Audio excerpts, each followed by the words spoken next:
Break out your external hard drives. This one is a big one.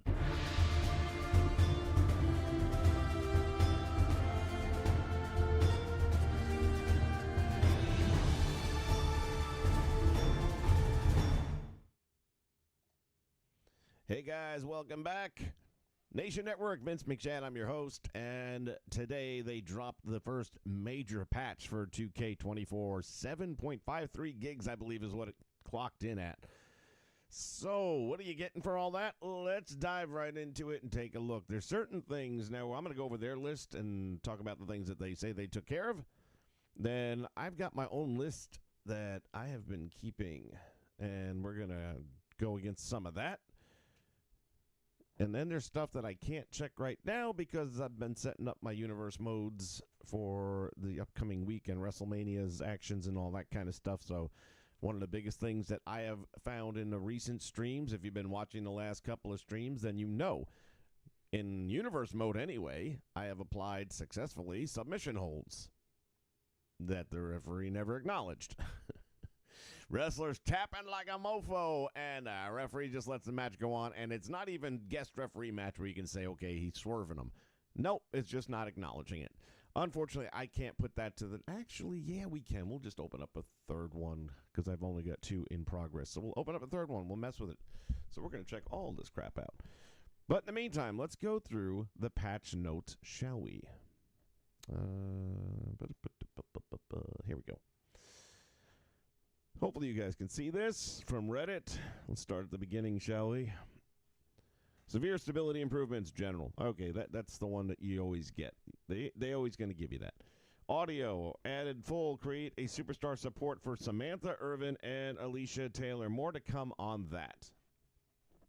Match options will also now include the ability for users to select their ring announcer choice of Mike Rome, Samantha Irvin, or Alicia Taylor. That's a plus for me because I can't stand Samantha Irvin. Sorry. Her voice gets on my nerves. Her delivery gets on my nerves. All of it. I just can't. She makes me cringe. I'm sure she's a great person and a sweet lady. I'm just saying as a ring announcer, I can't. Cannot. Cameras. I know a lot of folks are enjoying the cameras. I don't care one way or another, really. So far as the only thing I've done with them is that when I do the TV shows for XPW or XWF, excuse me, for XWF, that one I'll set as a stage camera just to give it a different flavor and make it seem a little bit more like a smaller arena. But other than that, I'm sticking with the old one. I just like the original better. I think it does a better job of bringing you to the action. But anyway, with the cameras, we've addressed reported concerns where the Bear No Hug 2 submission may cause cutscene not to trigger. Okay, I've got a bigger issue where the submission doesn't do shit. Addressed reported concerns where the camera may incorrectly follow the referee online. I don't do online, so I don't know these things. Addressed reports concerns where a tag at the end of tag match may cause camera to lose correct target. I can see why that might be an issue. I have not had, so far, any of these problems. Improvements to super finisher. You know, I've yet to execute a super finisher. I got to work on that. Improvements to super finisher visual effects for timing and duration. Okay. Improved ambulance mode camera in the ramp view. Addressed reported concerns related to the backstage level geometry, occluding camera when on top of ambulance. That's a lot to unpack there. What do we got going on here? I guess the camera angle, it sounds like. The backstage level geometry. Oh, it's when you're on the ambulance backstage. Sorry. I have been up there one or two times, but I never really had an issue of any kind that I'm aware of, but we can take a look at that. Camera cuts in gameplay presentation options no longer controls ringside camera cuts. Again, I'm not really messing with that too much, so it hasn't affected me. Adding an option to enable or disable ringside cameras under gameplay presentation camera cuts. Added an option to enable or disabled ringside camera cuts. I got to check on that. because that might be cool if it's what I think it means. Added an option to enable or disable super finisher visual effects. I'm guessing it had, the way it turns the screen red and stuff, which honestly I wish that could be turned off. I think it's annoying. Improved logic or targeting referee in the backstage brawls. Is there a referee in the backstage brawls? I've never had a referee. I guess if you make a custom match, maybe. I don't know. Disabled split screen with ramp view enabled. Which I don't know why they would have had that anyway. But the split screen, obviously, if you've got two guys competing and one's in the ring and the other one heads out and starts to walk up the ramp, it'll go to that split screen. And what they're saying is if you're on the ramp view, then that split's not going to happen anymore because you're all in the same camera shot. Fair enough. Creighton Arena added toggle venue features option to turn on and off the lighting rigs, rafters, jumbotron, and venue pillars while editing the arena. So that's pretty good in the sense that if you're putting an arena together, you want to see what it's going to look like accurately, and this should help with that. Improved object placement, valid location detection. I can tell you right now, I found it to be a little bit of a pain in the ass, even with the simple stuff that I've been building. And with any luck, that means I can go in and tweak some stuff and make it look a little bit better. Because with the XWF, for example, the TV arena, I would like to have had the Jumbotron much closer to the fans as opposed to further back to make it seem like a smaller arena. So maybe now I can do that. Address reported concerns related to having 16 or more custom arenas. Address reported concerns related to having 16 or more. Well, I don't have anywhere near 16 or more, but I wonder what the concerns were. Address reported concerns and made adjustments to automatic cameras. Again, I've had no real problems with that. Address reported concerns related to canceling placement of objects, not returning them to their original position. Not sure what those would be. Address reported concerns. This is a big patch. Address reported concerns related to rope and turnbuckles customizations not applying to the intended part. Okay, I'm guessing logos. Address reported concerns related to previous customizations getting removed when reverting the current customization. Sometimes you got to read these things backwards to make sense out of them. Create a superstar mode. Didn't get a whole lot of love there. One thing, addressed reported concerns related to custom superstars having their fighting style changed to striker when added to universe. I don't even know. I may be having that problem and not. I mean, I'm presuming it all gets pushed through correctly. I guess I haven't really babysat it. One of the things that I have been noticing, and I'm sure you guys, if you've watched these recent streams, is like, I can't remember the last time I saw Hacksaw Jim Duggan do a springboard, but I'm sure he's done them. That's all facetious. But as opposed to previous years of the game where all you had to do was decide that this person was going to use the springboard motion or not. Now it's a slider, and you got to slide it all the way down to 0. That's a pain in the ass because it's like you're holding the button down while it's like you could be there a couple of minutes. But anyway, I digress. My GM mode. Honestly, I'll let you guys read that. I don't play my GM. I have no interest in it. Graphics. Addressed reported concerns related to the shadows not displaying properly in the WrestleMania 31 daytime arena.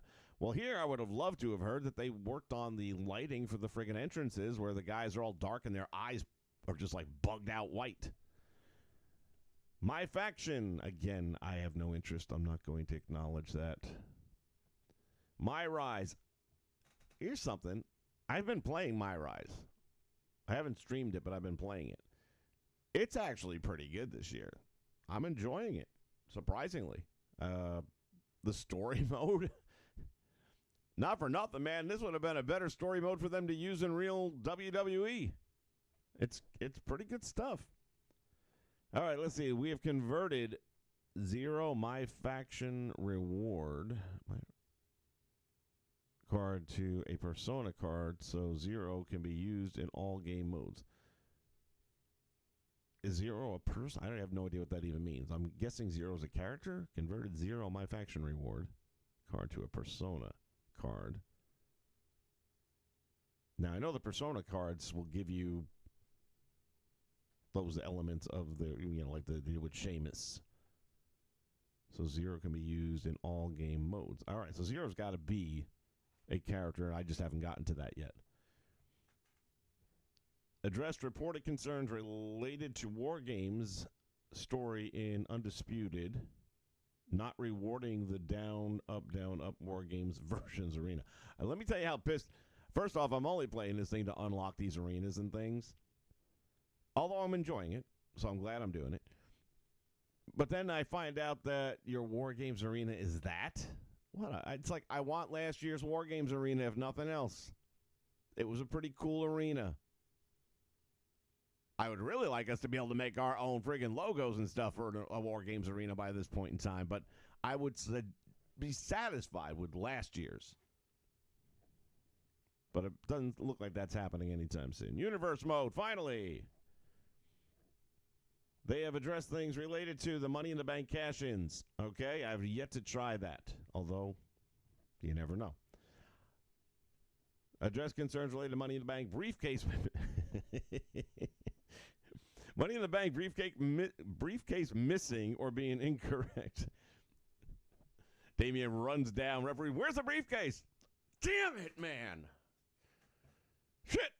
I'll be right back. Doom, doom, doom, doom, doom, doom, doom. Goes back up the ramp. You got to love these things. Got to love them. Address superstar assignment when editing gauntlet matches. I've only done one gauntlet. It worked. But what do I know?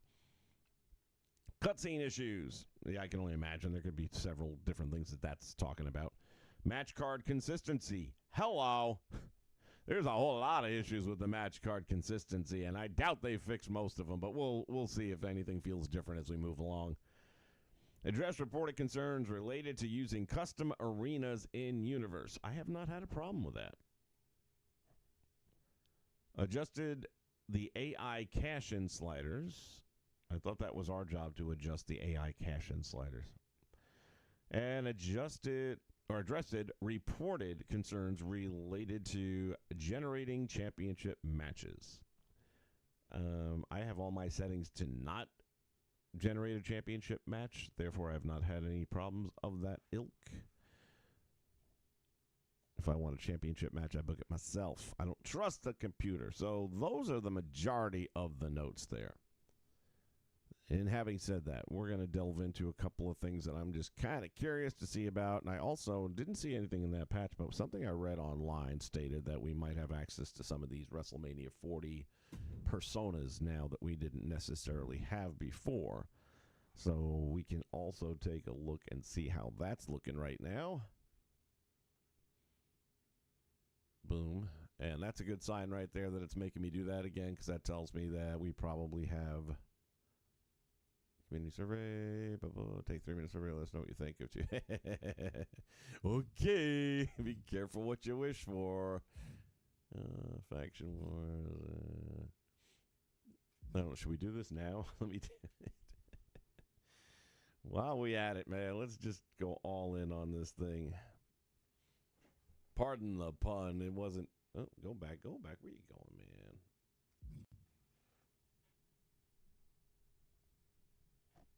There we go. Survey says, I'm not a robot. Traffic light. Here's your damn traffic light. I hate these things.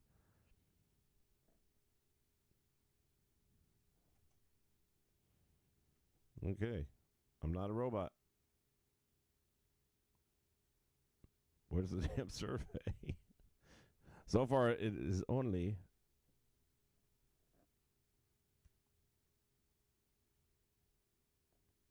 Trying to get that glare off of there, but... it is whatever. Basically, it just says I'm not a robot. It's not going any further. It's not letting me actually take a survey. Wait. I've got it. Have you played 2K24? I certainly have. Which of the following most closely describes your experience with 2K franchise? Oh, the franchise. Okay, hold that phone. Number one is, I am new to 2K and new to WWE. Negative. I am new to 2K, but not to the WWE. I am a casual player. I am an experienced 2K player who has a history with the franchise. Ding, ding, ding, ding, ding. Which game modes do you play? Select all that apply. Universe mode. Play now. And I will say my rise. Which game modes do you think are the strongest? Well, how can I possibly know anything other than the ones I play, right?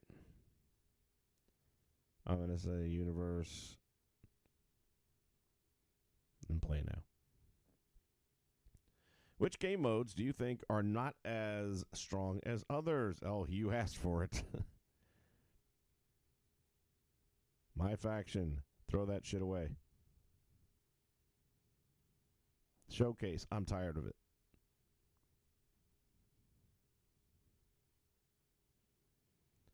Do you engage with the WWE outside of playing 2K? Do I engage with the WWE? I mean, what? Do I have lunch with Hunter? What does that mean?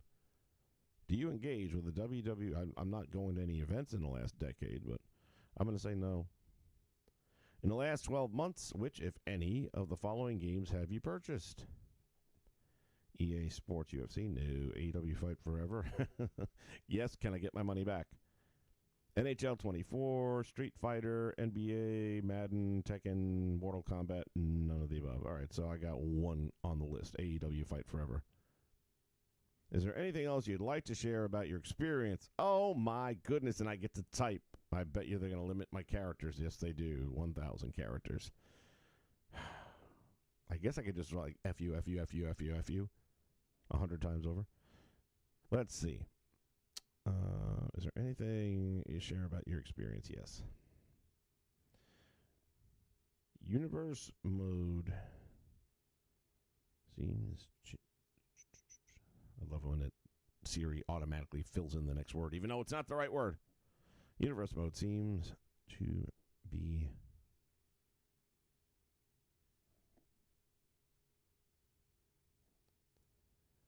neglected.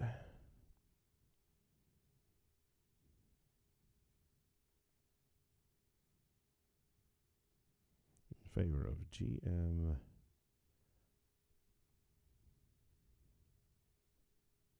and the money grabbing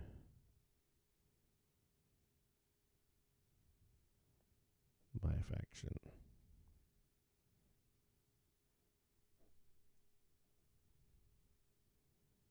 Most people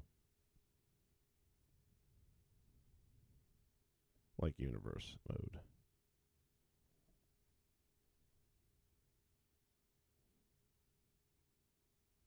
And it would be nice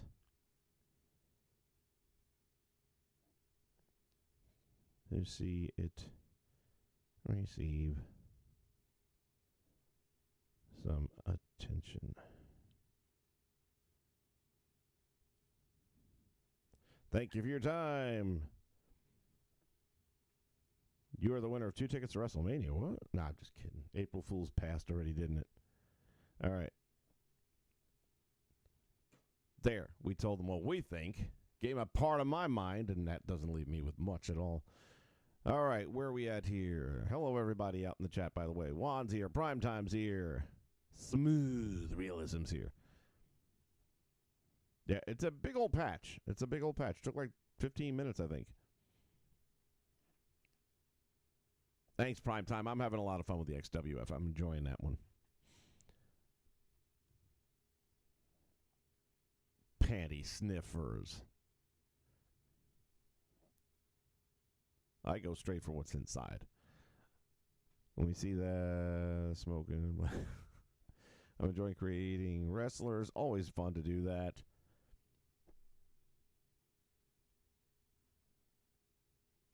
Yeah, Smooth. I'm the same way with the announcers acting extra. I think it's a good way of putting it. And boy, if that doesn't sum up Samantha Irving in a nutshell.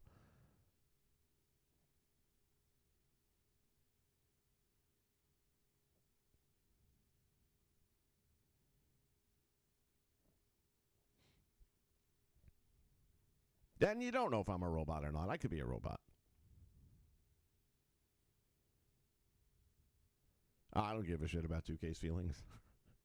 If you follow me on Twitter, you know I don't give a shit about anybody's feelings. All right, here we go. There was a point to be had here. Now, if only I can remember what it was. And there's still, I got, like I said, a bunch of notes in mind that I wouldn't mind trying to see about. Let me see something here. I know what I want to try. So we should have some additional wrestlers and maybe even arenas. Let me see about that.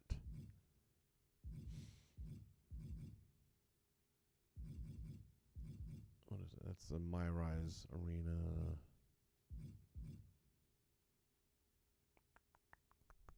Yeah, I think some of these weren't in there before, or were they? Like 25, was that? Yeah, the Dallas one, that was in there. Tampa's in there. No, doesn't look like we have any extra arenas.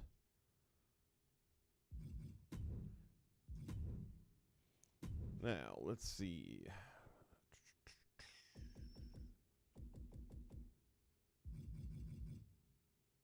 Yep, we got some extra wrestlers. So we got Triple H. And a few of the Rhea Ripley should be in here now. Rey Mysterio.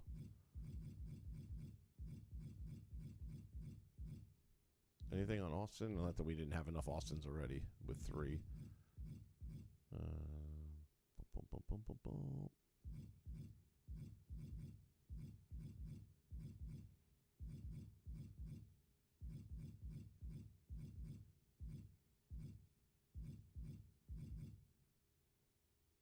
Let's just skip ahead here because there's a few that I know about. So we got Ray, and then Ray 06, which should have that wonky headgear. And then Rhea Ripley, young Rhea Ripley, and there she is from WrestleMania with Charlotte. So yeah, and there's, I think, another Charlotte in there as well. So basically they've unlocked the 40 Years of WrestleMania roster that we've been waiting on. Oh, I know who they're supposed to have. There we go, Macho King, but I don't know that he has, he must. Let's see. Oh, yeah, Sherry comes later, so she's not going to be part of this one. Yeah, that's a good one. All right, let's do 2 birds with 1 stone here. First, let's take a look at the Macho King, Randy Savage, yeah.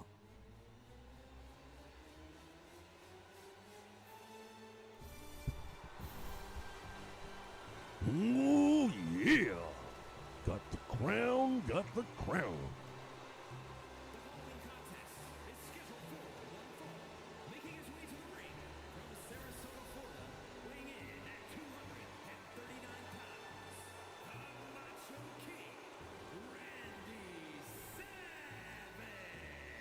Now, I'll be honest, I was really hoping, even though I didn't think it was going to happen, that they would have him coming in on the throne, because that would have been kind of cool for Lexus King.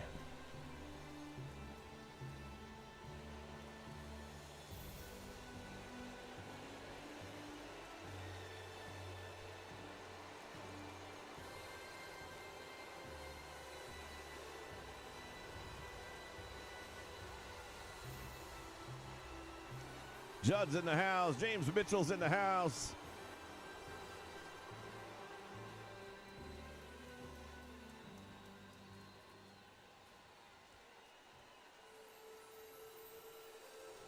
Yeah, James, they did say in the patch notes that they fixed that. I didn't even know that was a thing, so that might explain why some of my wrestlers have been acting weird. But I didn't know that was an issue that had to be addressed, so I hadn't been addressing it. I do know that Hacksaw Jim Duggan has been doing springboard moves, so that might have something to do with that.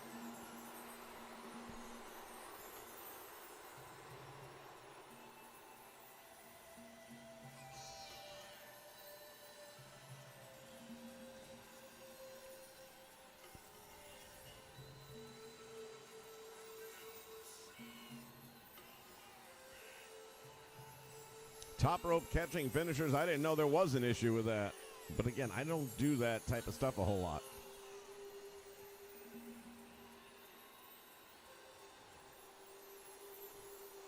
I'm kind of distancing myself with Ultra Pro right now.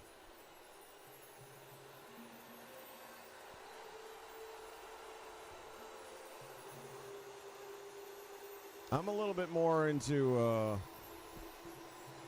the code.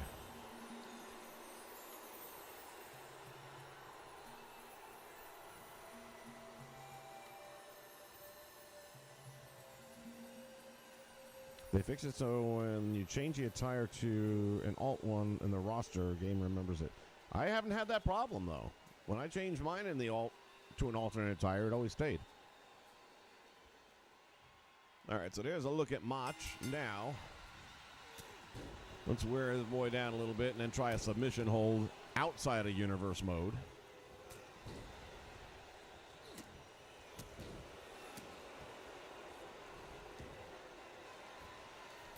We'll try and just beat him down quickly here if we can.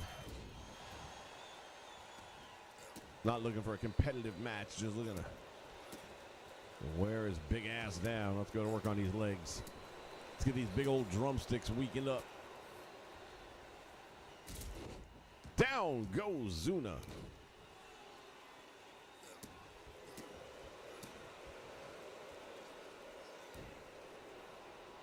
Drives a knee right into the quarterfinal.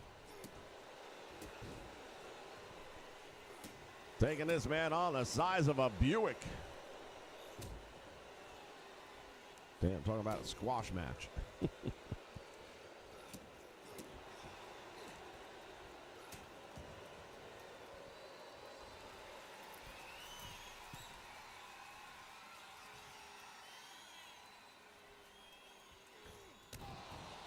That's going to leave a mark.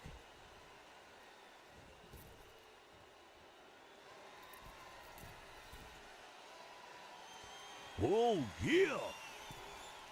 Referee blocking the camera angle. Beautifully done. Submission, what's he going for? Figure four leg lock. If he can even get it on, he does. You have to wear those legs down a little bit more.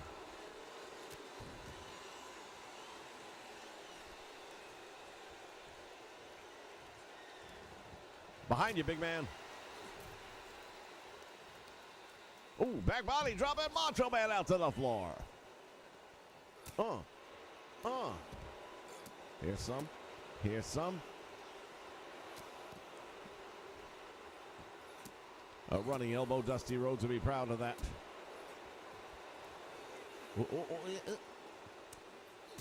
Eat some of that. Eat some of that.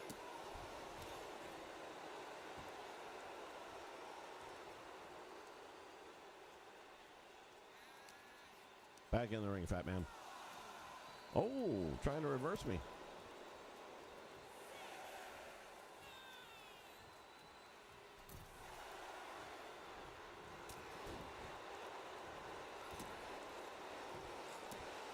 One of the other things I was hoping they were going to do was allow, somebody came up with a method, but it's still a little wonky in some ways, and I posted a video about it where you can have a created wrestler referee. So let's say you wanted to have Danny Davis. You can make a Danny Davis, and through this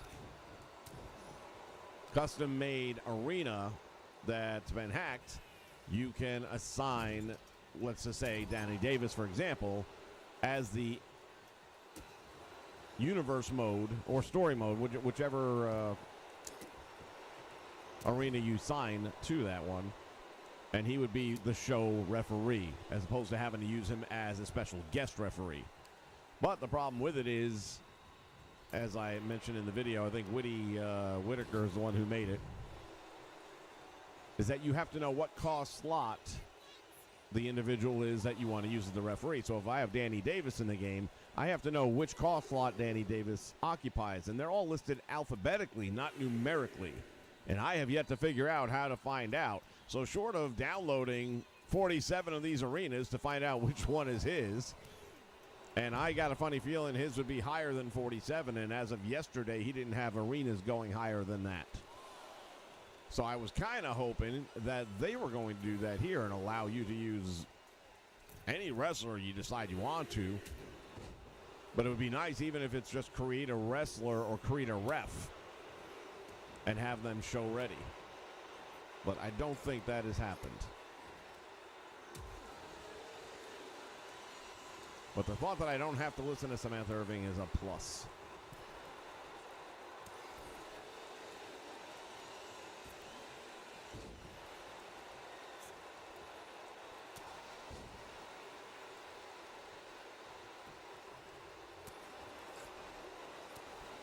I heard her say Maxine Dupree's name the other day, and it went through me the way when you're in school and somebody drags their nails across the chalkboard. Very much the same effect. I thought the way she said Chelsea's name was annoying, and I know Chelsea loves it. I hate it.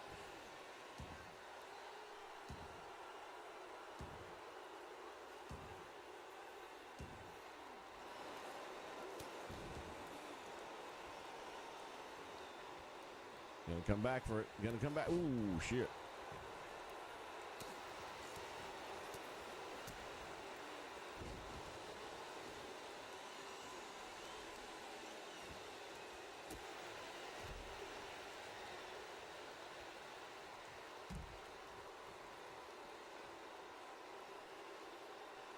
Get him back in the ring. Back in the ring.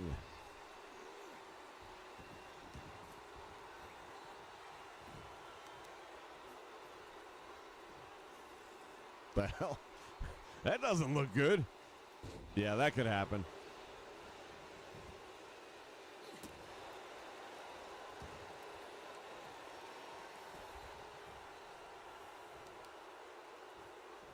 That's twice.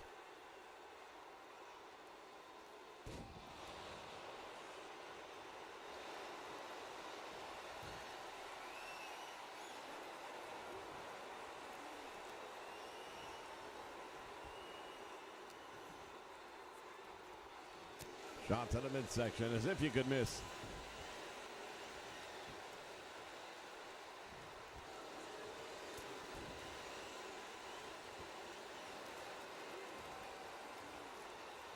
Got to get the submission on him, see if it works.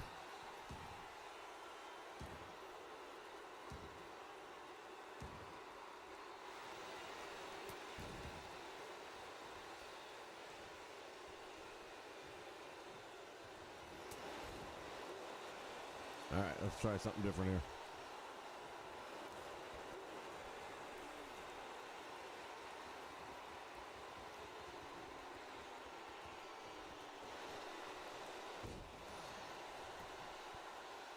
Probably would have been better off taking a jobber.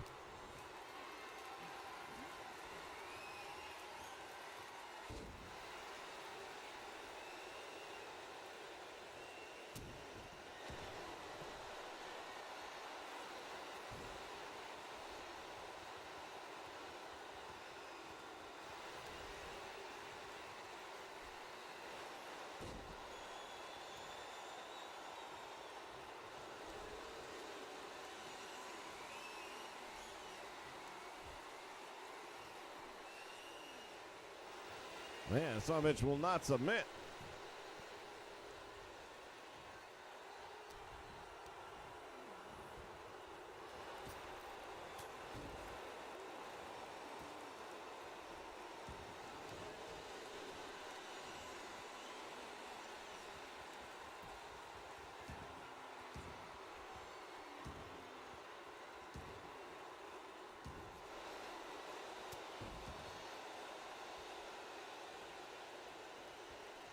I have no idea why I didn't think to take somebody with a lot less threshold for submission.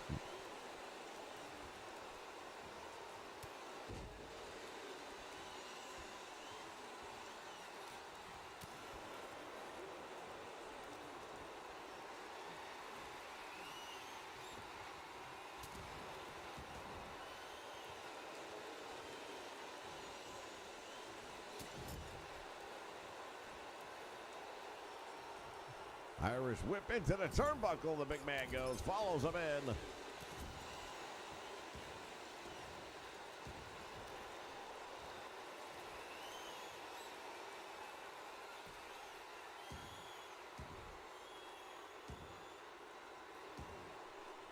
Jesus Christmas.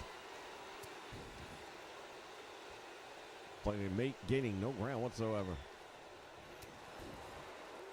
All right, we're just going to try one more submission here. And if that don't work, we'll worry about it later with somebody that's got a much lower.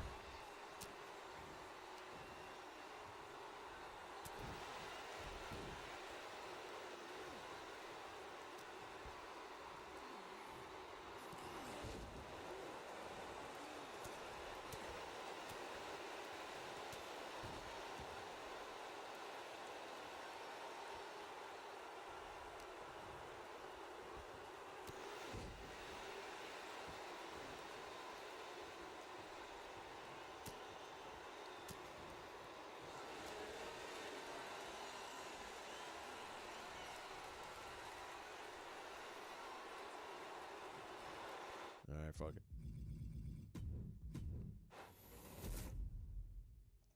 That's taking way too long. All right. Well, we got some of the new talent anyway, so the Macho King's in there and things like that.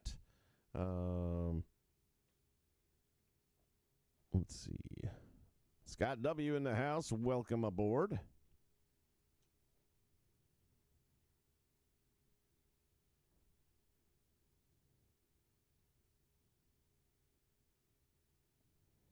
Yeah, there are 3 kings in the game. That's interesting.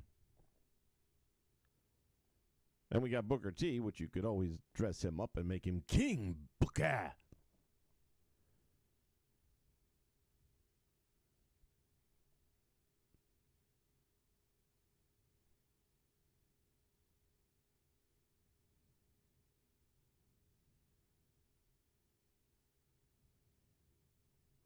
Well, here's the thing, James. The cost slots are not alphabetical.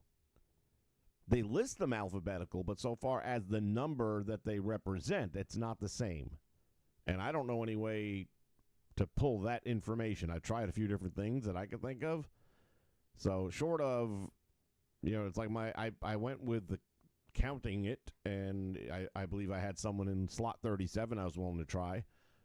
And then when I did that, it turned out to be Vince McMahon, which was like, in my book, slot 57. So it was like way off.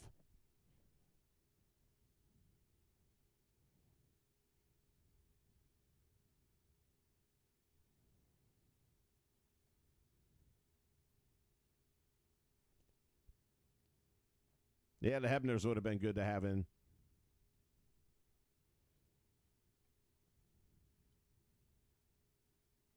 Blazed Radio in the house.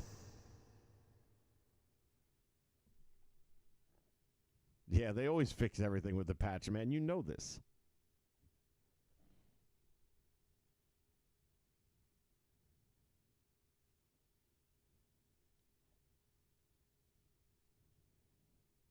The rope hang move where he runs and jumps. Oh. You know what? I didn't even notice that it was missing, to be honest with you. Dale Sandiford's here as well. Welcome aboard.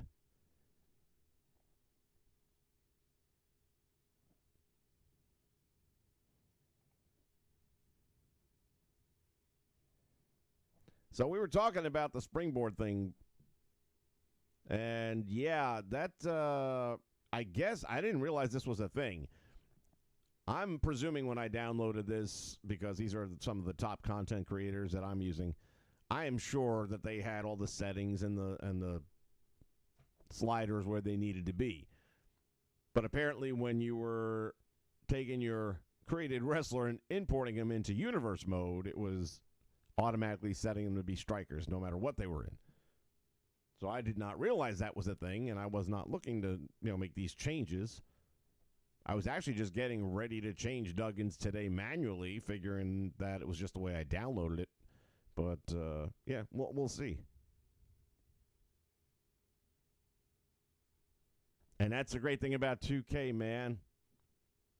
You can make Duggan with Ray's moveset. I mean, it would look kind of funky, but there's one guy out there on YouTube who always does the same thing every year where he'll put some of the most inappropriate entrances on wrestlers. So you'll see, like, Undertaker coming down to Sasha's entrance or something like that with all the movements and everything.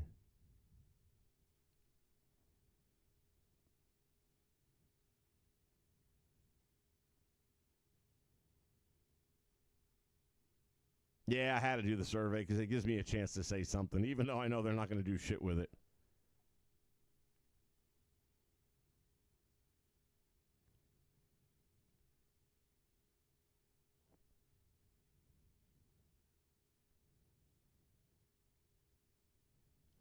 Yeah, I've not had a problem with the download not having the move set. But again, attributes, maybe I'm not looking. You know, and probably not. Wasn't thinking it was a thing. All right, let's try. We're going to create a fictitious universe. No. Excuse me? Oh, yeah. Continue, load, new.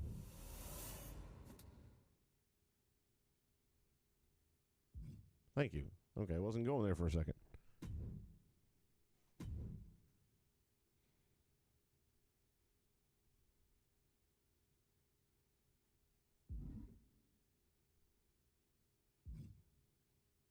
Classic mode. There you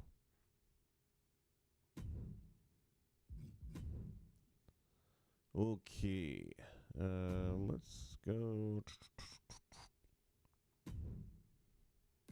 Let's go this way. Gosh, damn it. One-on-one. Normal. Hell with that. Make it a submission. No, we keep it normal. Because I want to test something here. Who's a wuss? Who's going to tap? Who's going to tap?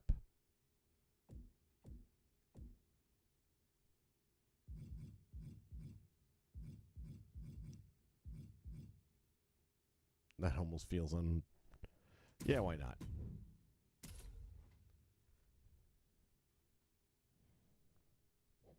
I was gonna say it feels unfair, but that's okay. Moonsault Jimmy Tuckin. All right, let's go full screen. Oh, yeah.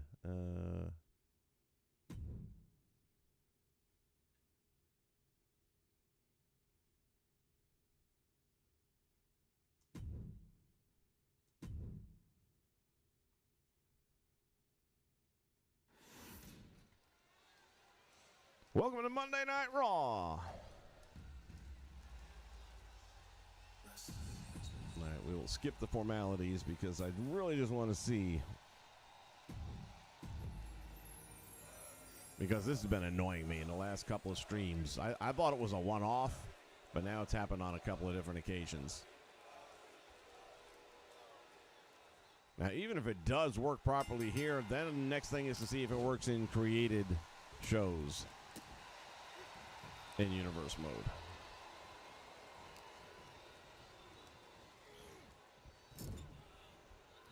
These two look eerily alike. It's kind of like when Shawn Michaels went up against The Undertaker. You have the dark version and the white version. Step into the light. All welcome.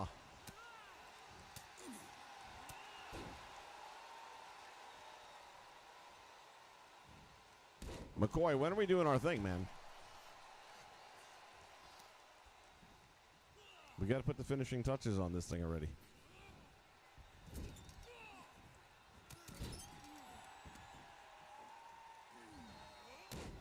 Ooh. Cody is unmerciful.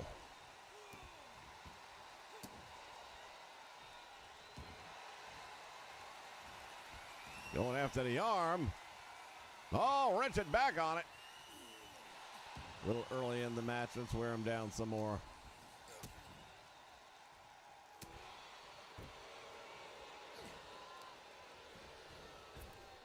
Oh, look at that. Son of a gun. Hello.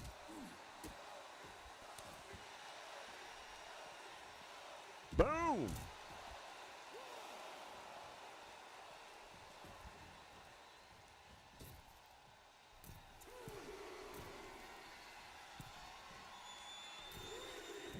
Good Lord.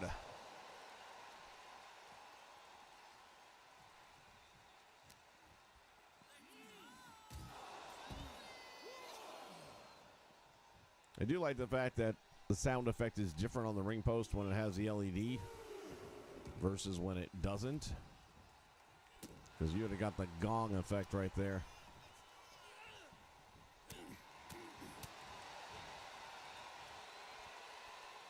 Pedigree! Oh no, what's he got? Oh shit! Oh, that's a little more than I was anticipating. You missed me, bitch.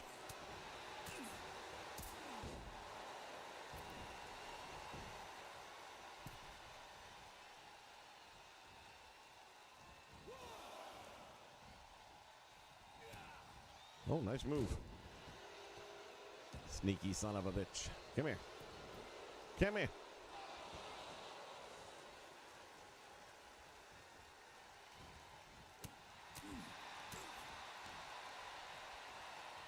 Can you do it twice? Oh, into a power bomb. No referee.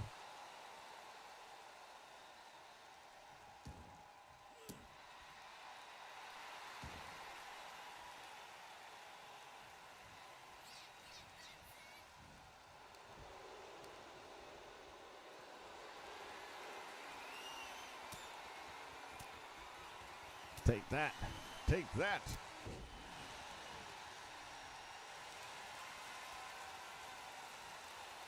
Shades of the Nature Boy, Ric Flair.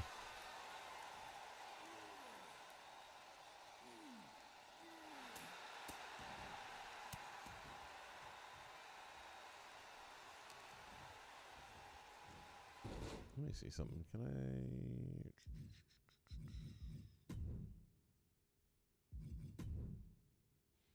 It's on E.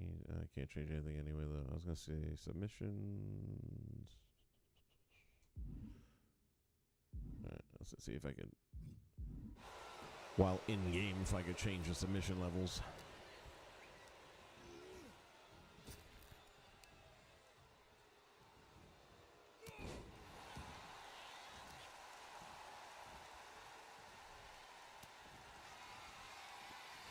Got a face full of referee's ass. That's one of the biggest problems I'm having, seriously, is referees being in the way of the camera. Missing a lot of key moments that way.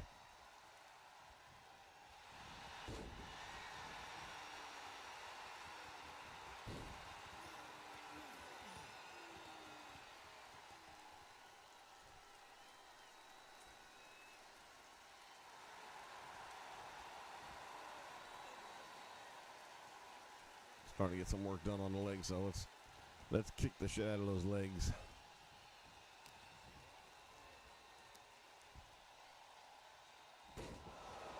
Look at this. No selling like a champ. Oop, missed that one.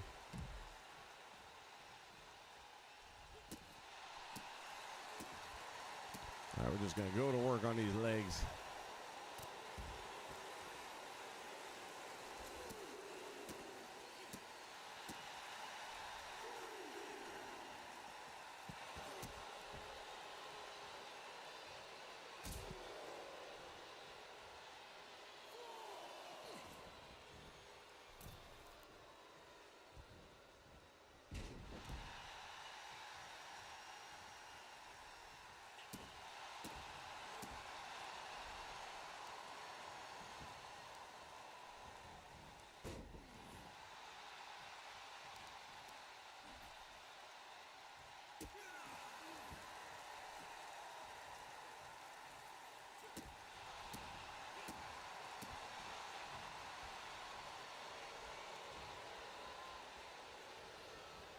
Oh, bullcrap. There's one.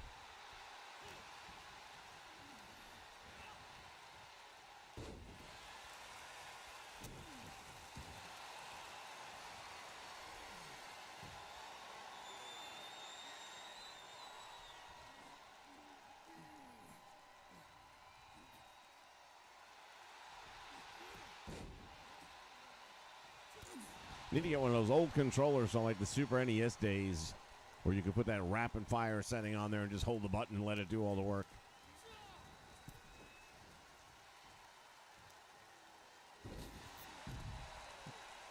Man, the way that makeup's coming off, you might have two Cody Rhodeses going face to face when this one's done.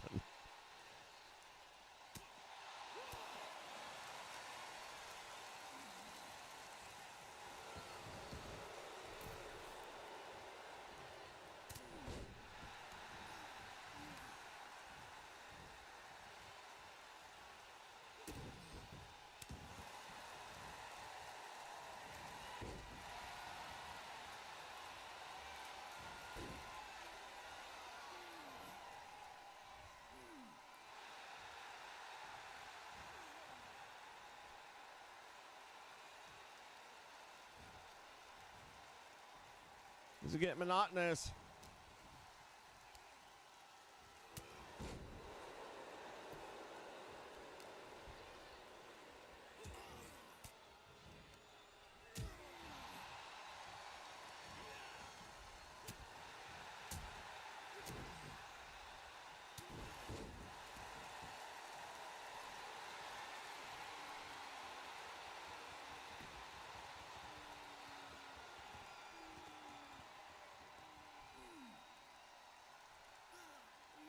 This is ridiculous. All right, I've had enough. I'll have to test it out later. Wasting way too much time on this.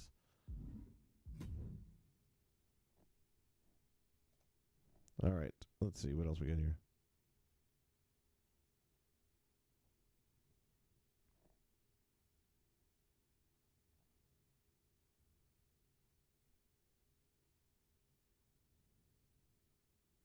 Oh, that's right. You're going to Mania. I forgot about that. Day 2, right?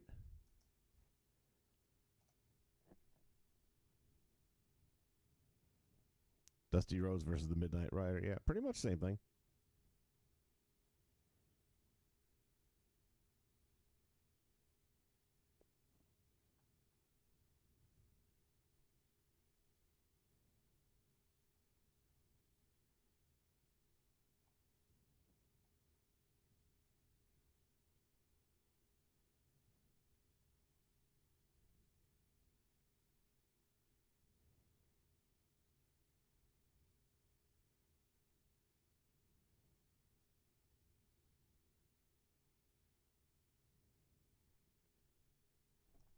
So, James, essentially, I would say yes.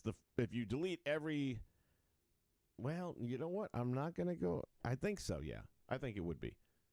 Because here's my point and all that. Even though I can look at mine in a certain, again, it's only alphabetical order that I can see them in. But even if I'm trying to do it from memory, it's like, okay, I want to use this guy, and I downloaded him about 6, cost slots ago. And I got a total of 70 cost slots currently, so maybe somewhere from 60 to 66, it'll be one of those. Not necessarily. Because what I believe is if I had deleted slot number 3 and decided, I don't want to keep that one, it's gone, and then I downloaded this newer one, I believe it will fill slot 3 before we move back into the 60s. And I feel like there should be some way in the game where you know exactly which slot a certain one is taken up. But then again, this is somebody who kind of hacked the system a little bit to do something it's not supposed to do. So I can see why they wouldn't.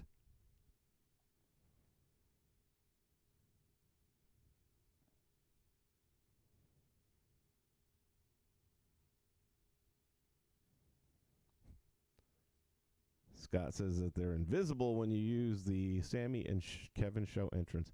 That should surprise me. Well, all right, so that brings up something else.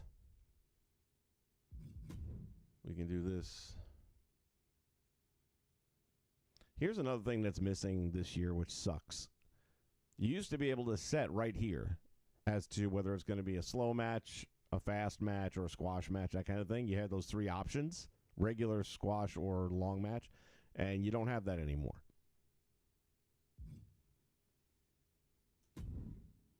Actually, we'll just go here. Customize match. we want to go tag teams.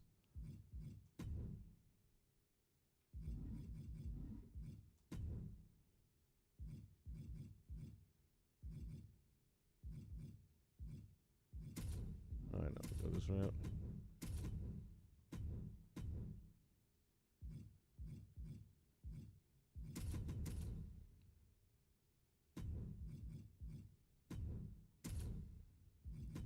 And then add a manager.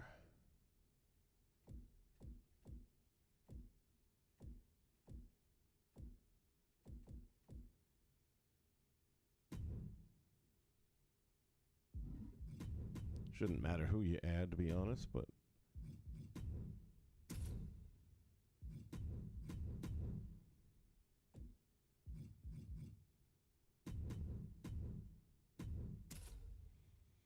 so what's been happening with the manager is you only get one of the two tag team guys to show up for the entrance.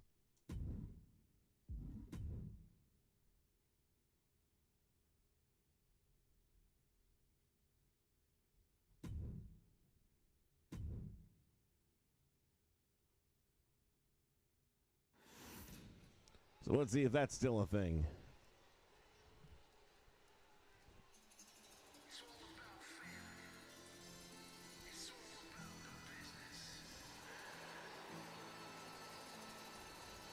Yep, still a thing.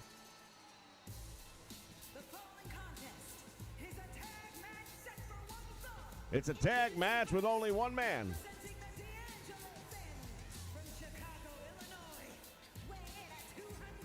All right, so not fixed.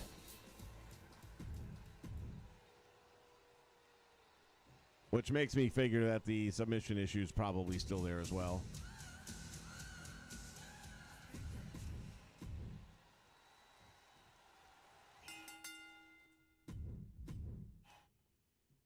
All right, so that's not repaired.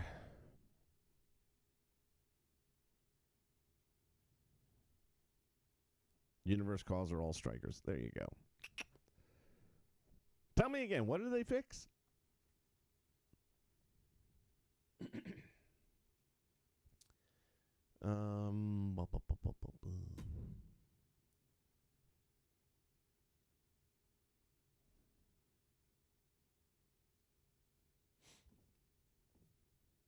I can't believe no one else is mentioning the fact that they don't do submissions. The referee doesn't acknowledge a submission hold. I got to believe if they were getting hit with a lot of that, they would have fixed that on this patch.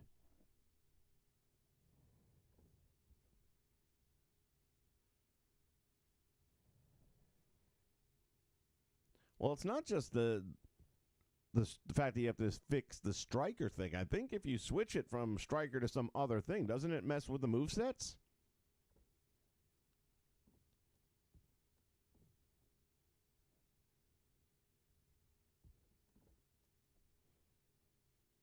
Wait to create. That's the right hashtag right there, my friend.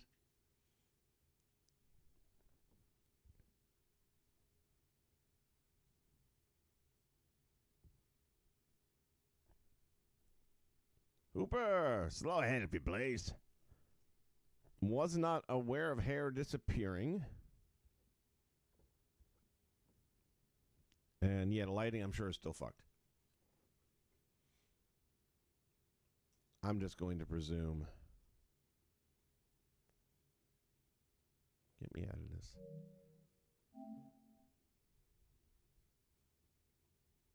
Really?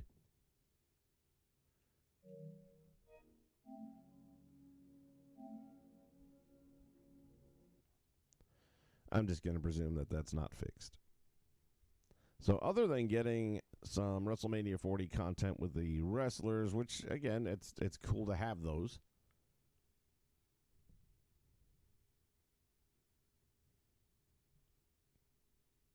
Only 4 patches? That's not bad. This is the second one, if I'm not mistaken, right? Maybe even the third?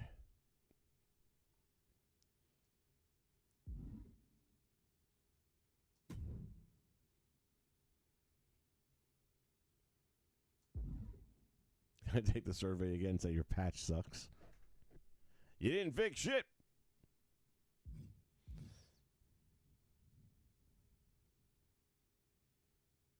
But Blaze, you say it all the time, man. We find a way to make it work. I thought that's part of the game. You can't wait to create and make it work. By the way, Blaze, you must have seen CM Punk's interview with Awani there.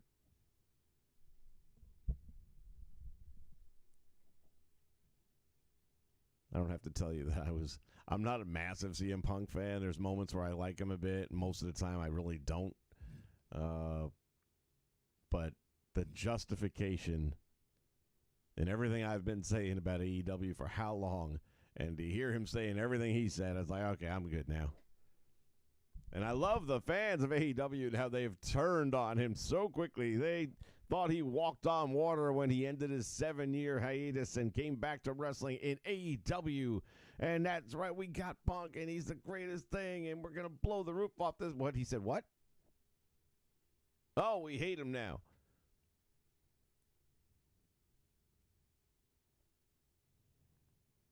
I'm not finding ways to make it work. Yeah, you say that, but you and I both know you will.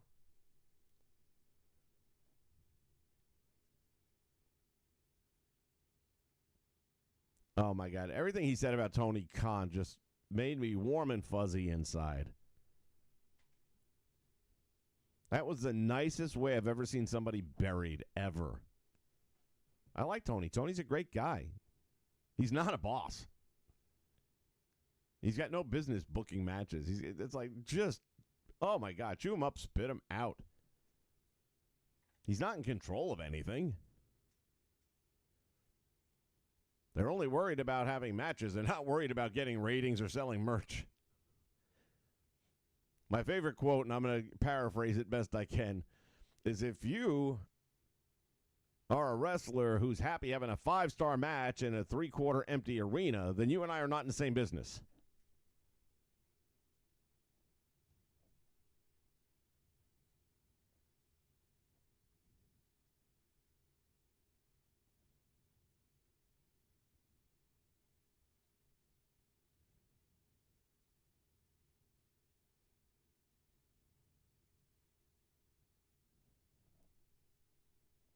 Shivani said that where?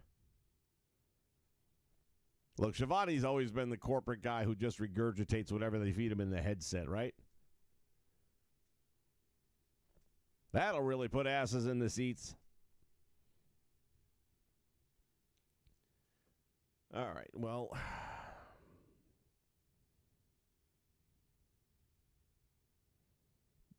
Ricky Starks got cut? I didn't see that one. That was a name I didn't see coming. That's a godsend. Because I tell you, he's got the talent. And he'll go to NXT and he'll get proper training and proper development, and he'll be a superstar. But, man, he was only in AEW less than 6 months and already had 2 major injuries. That place was going to shorten his career drastically.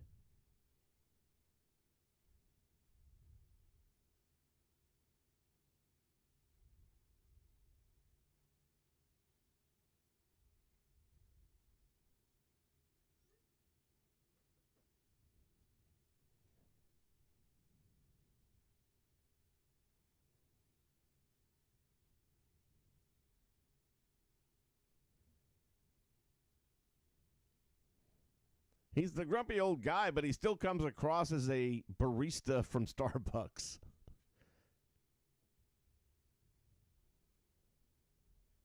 I had not heard that Ricky got cut, but if he did, it's a good thing.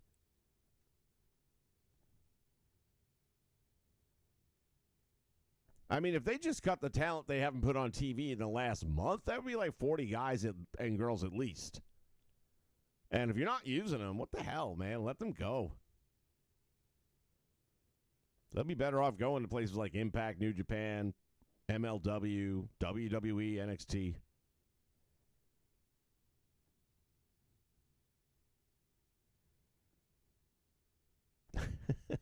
Dave hit the nail on the head right there, actually. None of the stuff we read about 2K's patches says they fixed anything, Blaze. All it said is they've addressed concerns. Kind of the same way Ed Norton and Ralph Cramden, when they were learning how to play golf, you know, remember, first you address the ball. Hello, ball. Hello, concerns.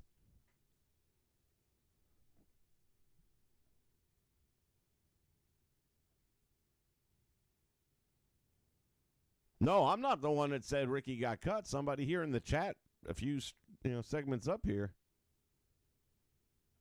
I don't know, who was it? Was it Prime Time? I don't know, one of you guys. It's up there. Just scroll up a little bit. Was the one saying that Ricky got cut. I'd said I hadn't heard about that.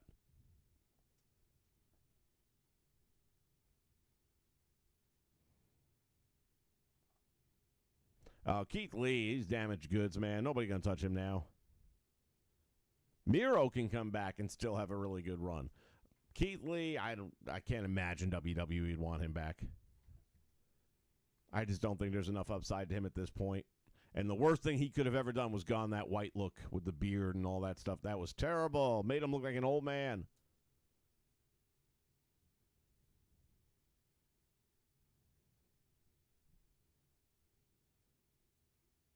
Yeah, it's all fixed. All right. Blaze, it's okay. It's okay. Santa Claus is coming in December. Don't you worry about it.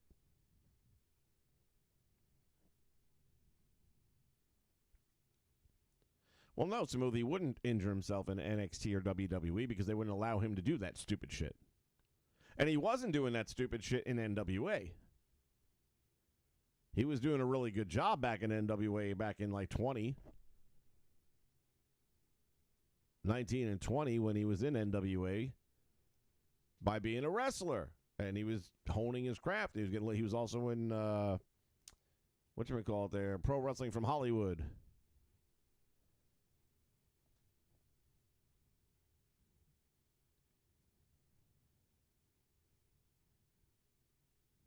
Neil said it. All right, let's all get Neil.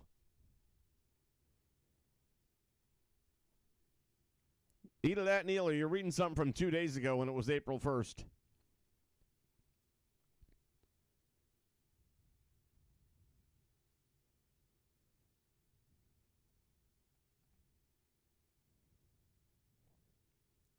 Yeah, I know. Well, I had other plans for, this afternoon on what I was supposed to be doing, and then I saw this patch, and I'm like, oh, let's see what they've actually fixed. And thus far, it's literally nothing.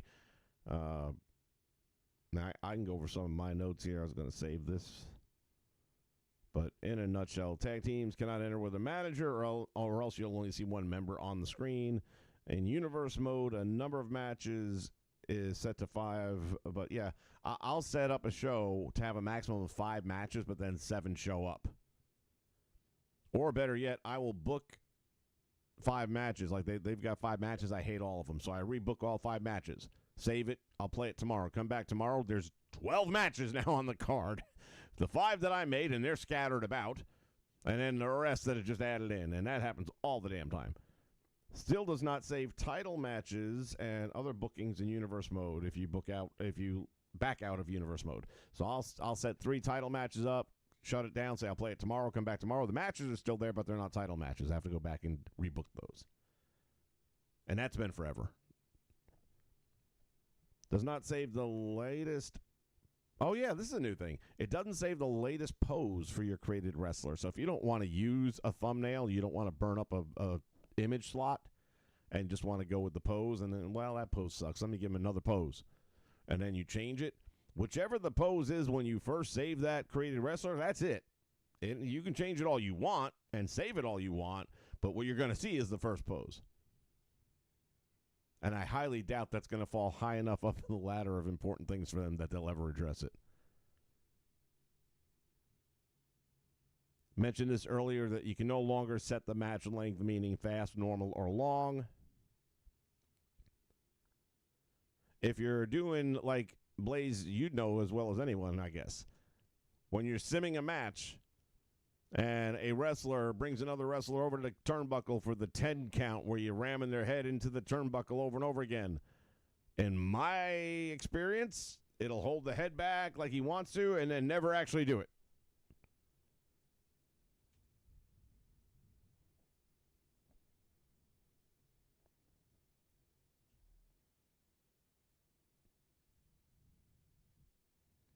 Another one, if you're doing AI sim matches, and let's say you book one to do a run-in during an entrance. So the guy's coming down to the ring for his entrance. His opponent doesn't want to wait, jumps him in the aisle. They battle it out.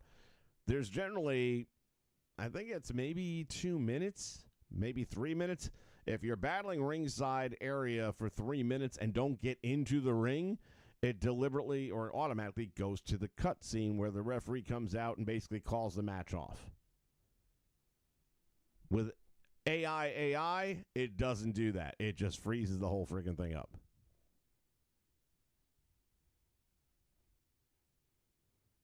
So you haven't seen it happen yet, but have you seen the guy like he was getting ready to do it and just stands there holding the guy's head back in position but never actually throws it into the buckle until it just eventually breaks the count? Because I've had that a few times.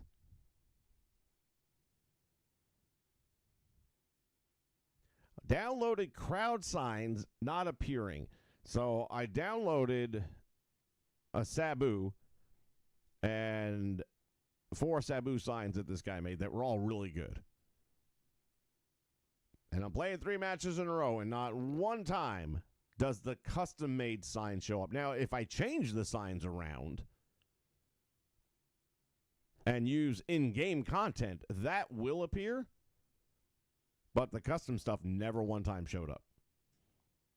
And here's another thing, too. I always have made this point in the past. When I'm looking at created wrestlers to download, and I'm looking at the way they look, that's obviously number one thing, to the best that you could tell if it looks good or not.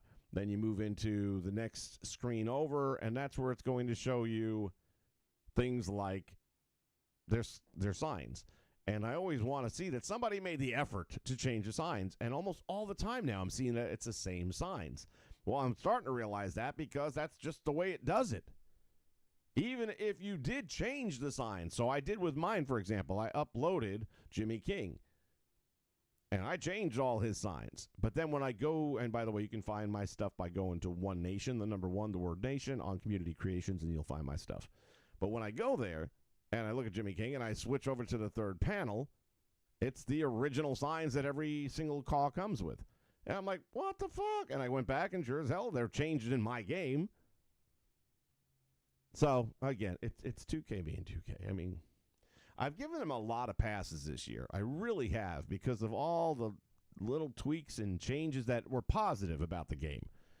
And I think, McCoy, you might be probably shocked to hear how many nice things I've been saying about them, right? But we're at that point now, motherfuckers.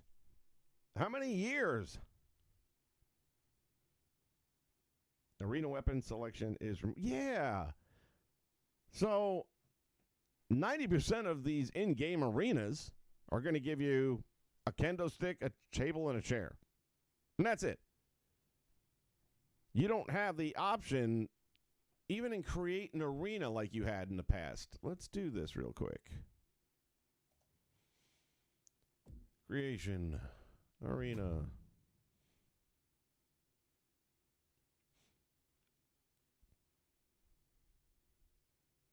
And we'll just go here and edit. There used to be a segment, I believe under ringside. Perhaps on the ringside. Like, this is new this year, which I kind of like this. Floor mat, fencing. Here's another thing that's annoying the shit out of me. I've been meaning to change this. You can't... What's going on there?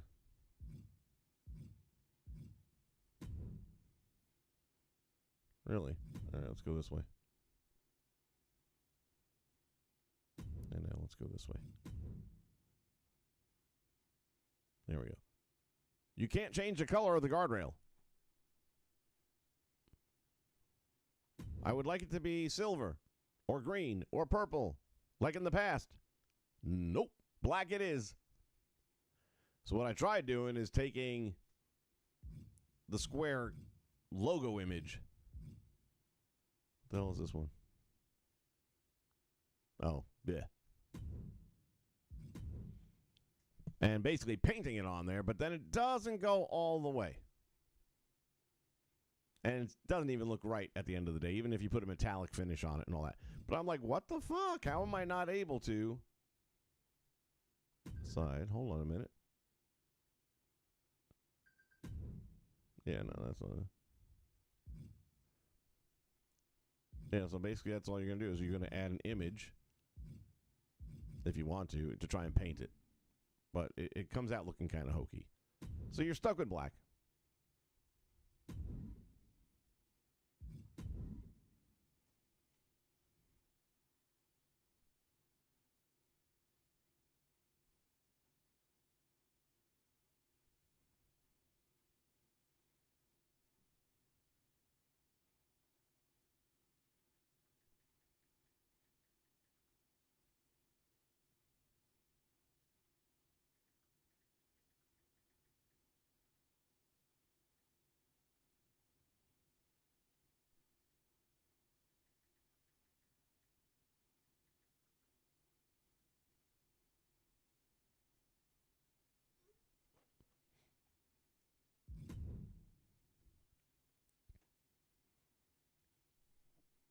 So yeah, there's that. You have to change the corner? What? All right, hold on a minute. No, get out of there. Well, you never had to do that before. Let me see. Edit arena. Ringside. Barricade.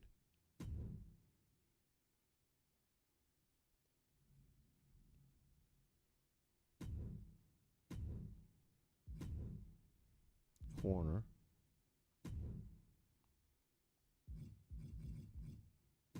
Really? Well, now, who the hell would have thunk of that? Thank you, though. Appreciate it. Fucking 2K. They got to find a way to make this shit difficult. I appreciate that. Thank you very much.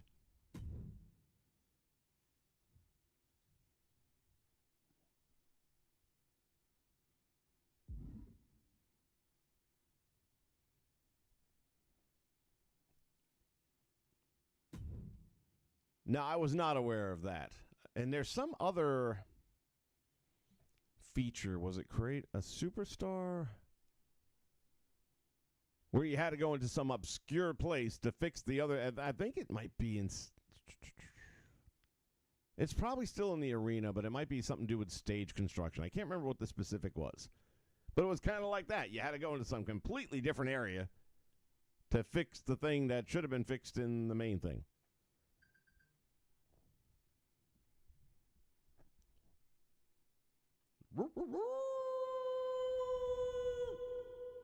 Wolfman. What's up, buddy?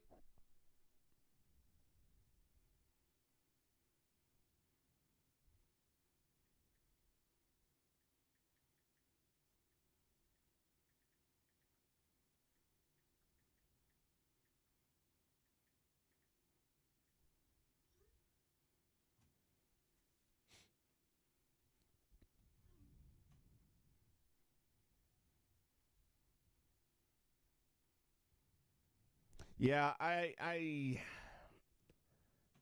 I'll be honest. I don't watch a ton of his stuff because it's very clear he wants the invitation to go there and have early content, which I get. But I would rather not have that advantage and be able to speak my mind freely. And there are a lot of those big guys, they just won't be openly honest. And I do feel like he definitely serves the Kool-Aid quite a bit.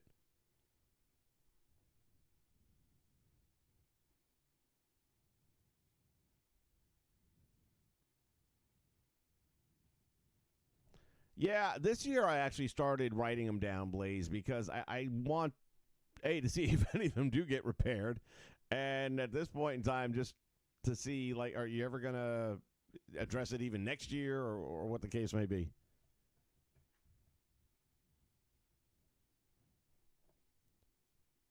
Wolfman, if you can figure a bug that was actually fixed, I'd like to know, because everything they said that they addressed, I didn't have a problem with personally. I'm sure other people did. But then the stuff that I know everyone's having a problem with, like I said, having a tag team come to the ring with a manager, and all of a sudden you don't have a tag team anymore. It's just one guy walking with a manager. That's annoying as shit. And if submissions are successful, but then the referee doesn't call for the victory, doesn't call for the bell, that's annoying as shit.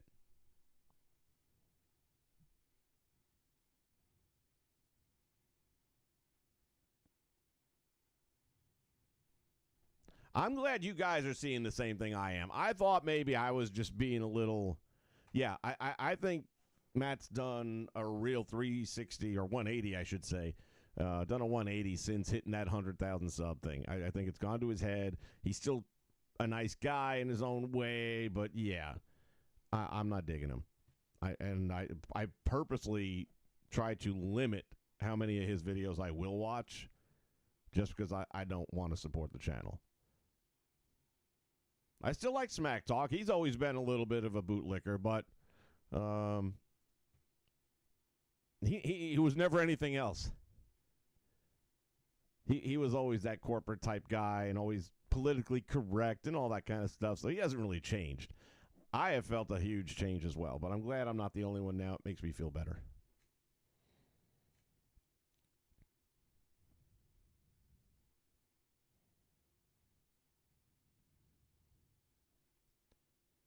Yeah, I heard the PC version was working better this time around.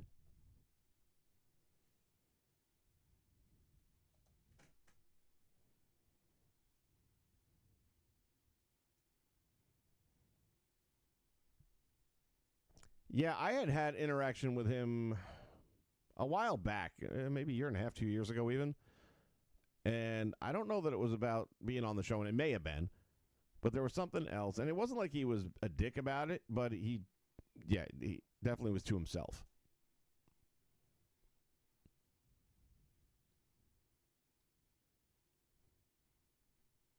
I know he went to Disney World with the family about a year ago, give or take. And I had hit him up saying, hey, listen, if you're staying on property, let me know. I still have a lot of contacts there, and I can have them do something nice for the kids. Because anyone working at Disney has the ability, if they know somebody has a special guest staying there, or whatever the case may be, they'll go and put like Mickey plush stuff in the room once in a while or something like that. So I still have a lot of my friends that are still there, that are managers there. I can make a couple of phone calls, and they'd have done something. But he responded and said, I appreciate it. We're not going to be staying on property. That's cool. Or maybe he just didn't want me to know his room. I guess when you're a personality, you got to decide.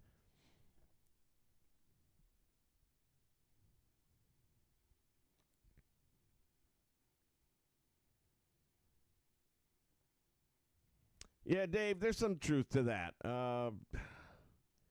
They are a bit of the best and a bit of the worst at the same time, because they have the best looking game. We're not going to argue that. And certain aspects of it, you could even say are best functioning, but overall best functioning, yeah, not so much.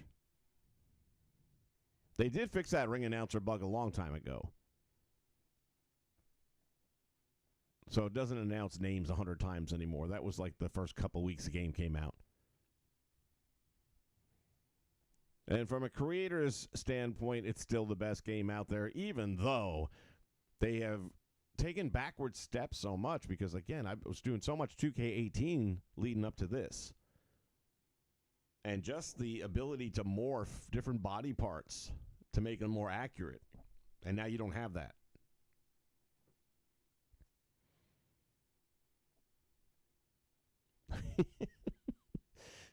Even when it comes to takes on current WWE programming, he licks balls.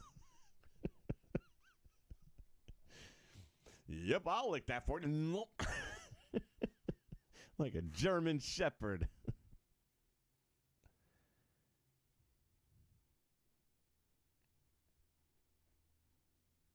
Yeah, and it's unfortunate. I was enjoying him. I remember one of my first experiences watching his stuff was a couple years back. And, gosh, and now that I'm thinking about it, it had to be a good 4 years back at least. This was back when Walking Dead was still a big deal on TV, and they had that show after every episode called Talking Dead, if any of you or Walking Dead fans, you'll know. And Chris Hardwick was the host of that show. And as I'm watching Matt assemble there, do his thing, I was like, oh, wow, he's like really reminding me. I'm getting a lot of Chris Hardwick vibes off of him. And I had posted that comment to him one time, and he acknowledged it. He said, thanks, man, I appreciate that. And that was it. And that was before the 100K. Just saying.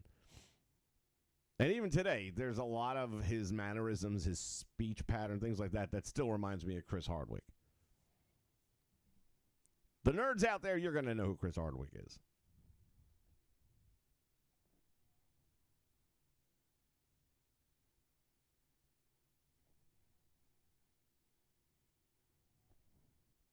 Oh, yeah, between any social media platform, once people get a certain number under their belts, they start to think that they're like legit in any way, shape, or form. It happens to a lot of people. I haven't seen too many people hit those 100,000 marks and things like that and stay humble.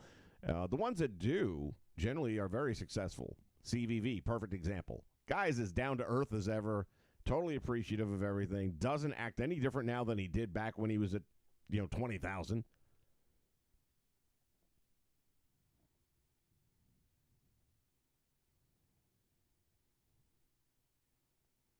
Oh, you're resetting the whole universe mode. No, I ain't doing that.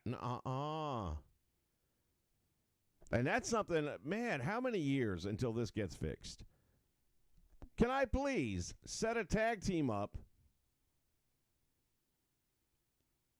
in this general player that I'm in right now, okay?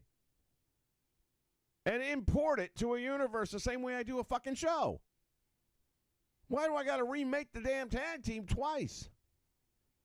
Or 3 times if you're making a second universe mode. I can't believe this deep in and we still don't have these features.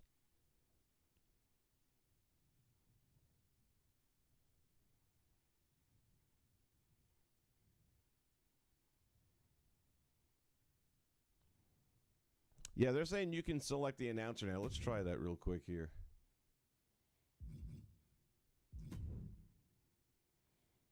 Match option. Yeah, there you go. Ring announcer. Default, Mike Rome, Alicia Taylor, Samantha Irvin. So there you got that. Obviously, a ring. Referee. You can select referees. Oh, wait a minute. Oh, hold on a moment. Maybe I just wasn't seeing it. All right, well, hold on then. Let's do this. Okay. Again, they're hiding shit. It used to be right here on this screen.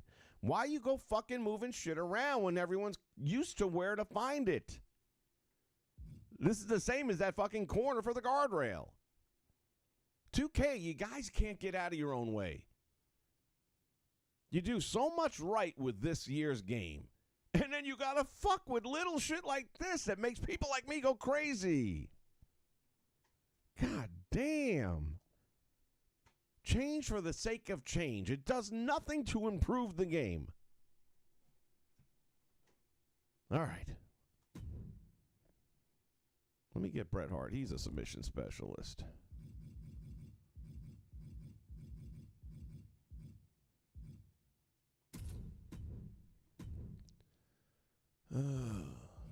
Give me some. Oh, 69. That's what I'm looking for. That's what we're all looking for. All right, let's go into here.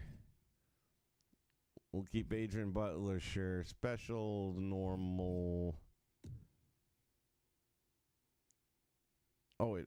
All right. That's fast. Finisher is fast. I thought it was. Never mind. I thought it was the speed of the game like it was in the past. And the creative superstars, blah, blah, blah. But this should still help things up a little bit anyway.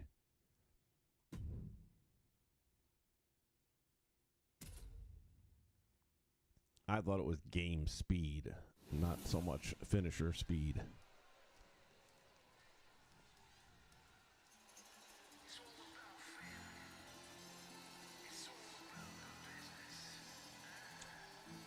Yeah, look, I know the algorithm don't like me, and I'm good with that. You know what?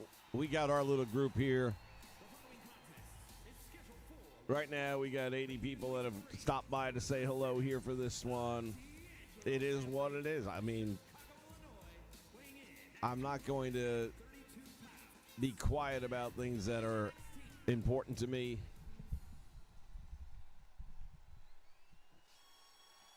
An algorithm, they'll sit there all day telling you, oh, the algorithms don't work that way. Bullshit. Pull the other leg. It plays Jingle Bells.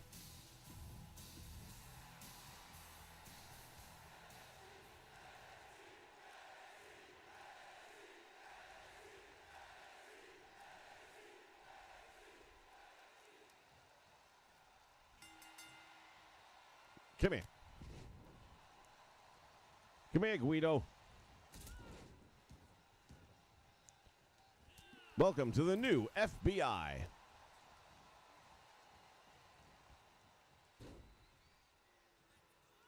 If I had Tony Mamaluke and Big Guido, I swear I'd put them up against these two.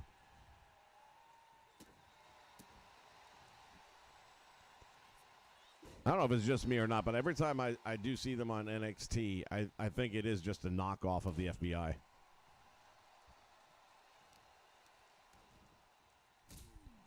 With less humor.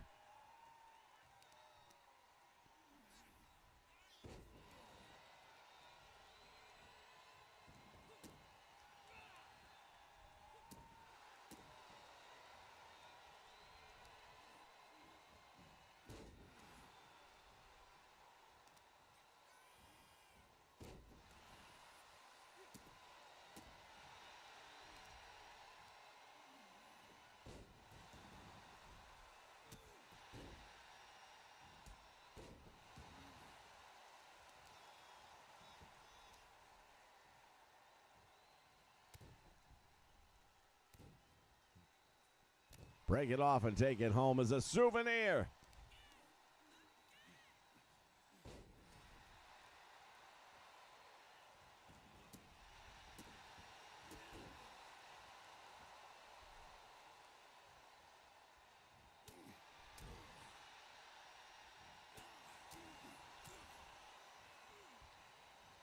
And now the Hitman go for the pile driver. Boom!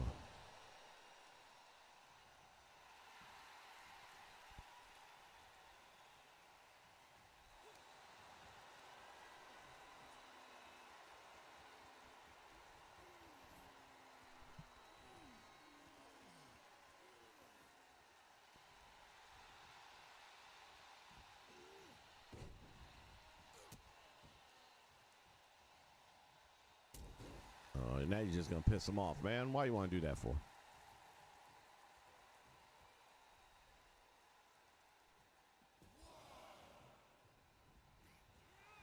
Really? Thought that was a good move? Uh-oh.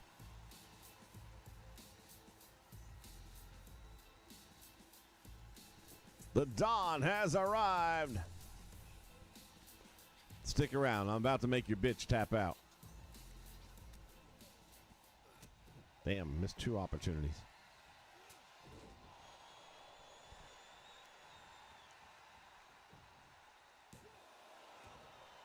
I like the way he was heading up the ramp and then just disappears. Whoop, all gone.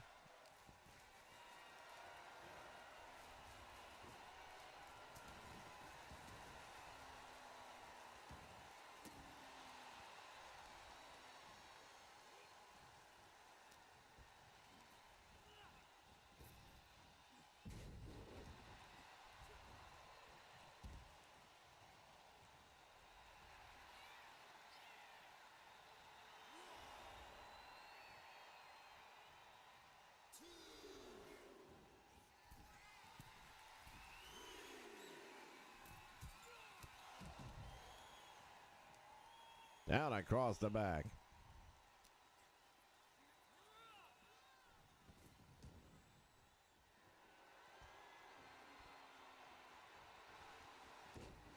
All right, let's see if we can get a tap out for the love of God.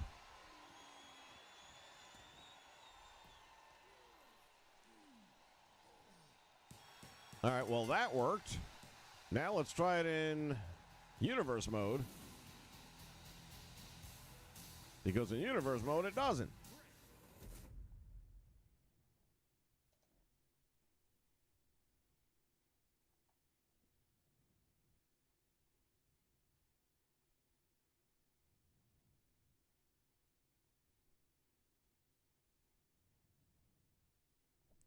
Well, the patch didn't mess it up, man. It was without the patch that it was doing it. So now the patch is supposed to be fixed where that won't happen anymore.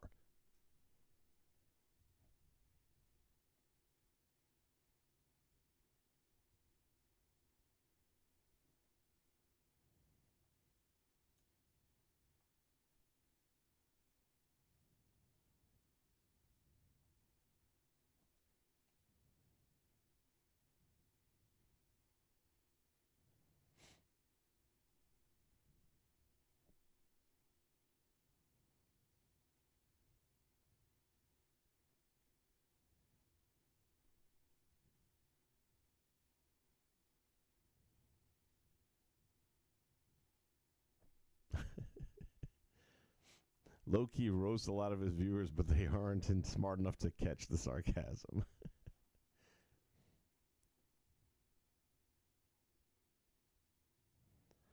um, that one I've only seen the first maybe 2 episodes of. I've got the rest on DVR.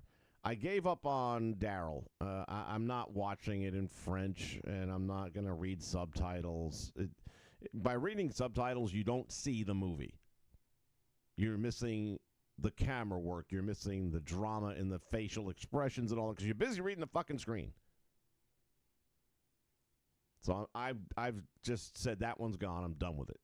So whenever they all get back together again on an English-speaking show, I guess I'll see how Norman Reedus is doing. But in the meantime, yeah, I'm out of that. And honestly, I loved Walking Dead. I really did. Watched every episode, every season. And when they wrapped it up, I felt like that's a good place.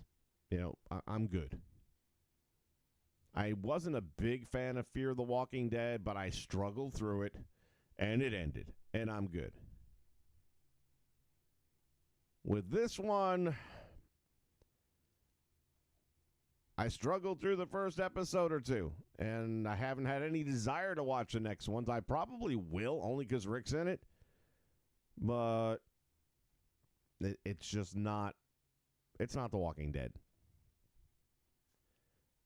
They've gone to the point where there's just too much. And that's me saying it, and I am covered with Walking Dead tattoos and shit. I mean, this is all Walking Dead stuff on my arms. Between different zombies from the show, you know, the flaming zombies and different episodes. And I've got, on this one here, you'll never be able to probably see it on screen, but this right here is a tombstone that says Beth on it. That was my favorite character, and they killed her. I was pissed. And that's it. I've had enough Walking Dead.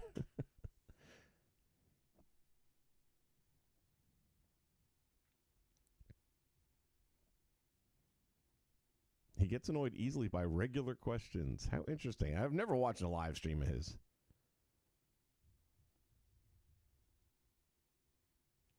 Yeah, the LA Night thing, even his show now, let me talk to you. Oh, that's original. Huh, good idea.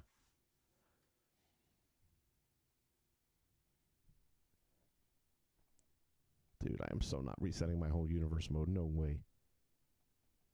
That said, I do have a spreadsheet that tells me, like, this tag team uses this entrance and this music and this. It's all there in case I had to.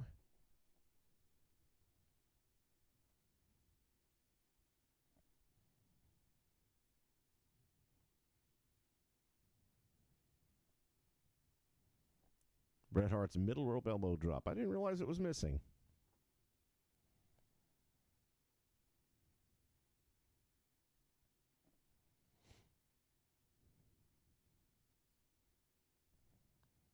Well, I'm glad I'm not the only one that saw the change. I really thought, am I bitter? What, am I jealous or something? I'm like, no, I don't have any thought in my mind. I mean, I'm hoping to hit 3,000. I was like, I remember a year ago at this time when we had a patch just like this. And for the life of me, I don't know what the hell happened that day, but we had 4,000 people. I didn't even realize it in live time. I don't know what would have changed. I would have lost my mind or something. We had 4,000 people watching live. It didn't even click with me because I wasn't looking at the analytics or anything. I didn't give a shit. Then when I, shut down the stream and all that, and I go back and I was, how many people looked? And I'm like, 4,000. What? That's a typo. Hold on a minute. And I'm looking and I was like, holy shit. But that was the only time that ever happened. So, hell if I know. If I had the secret to the method to the madness there, I'd be reproducing it. But, hey, I mean, I would have enjoyed it more if I would have known.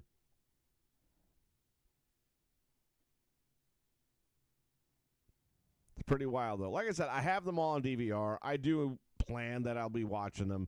Right now, my damn DVR, I can't believe how fast it's filling up with all this WWE content between the feuds and the histories of and the Dark Side of the Ring, which that's not theirs, but Dark Side of the Ring episodes. I just got done watching the Roman thing, and then on Peacock I watched the Bray Wyatt thing. It's like, damn, you got a lot of things, and some of them are older that have already run in the past, and I've seen them, but it's been a while. I just watched the Terry Gordy. That's a new one, right? Yeah, so I saw that. Just saw Harley race earlier today. That was interesting. There's a lot of stuff there about Harley I didn't know about. I did think that when they were recapping his WWE run and the King thing and all that, how they were talking about the fact that, well, you have a lot of young kids now just looking at some old man that can't move very much anymore.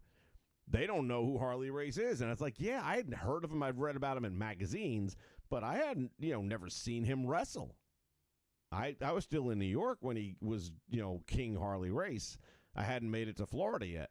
So I never got to be a part of the whole Starrcade, Ric Flair for the gold, all that stuff. I came maybe a year or so after that.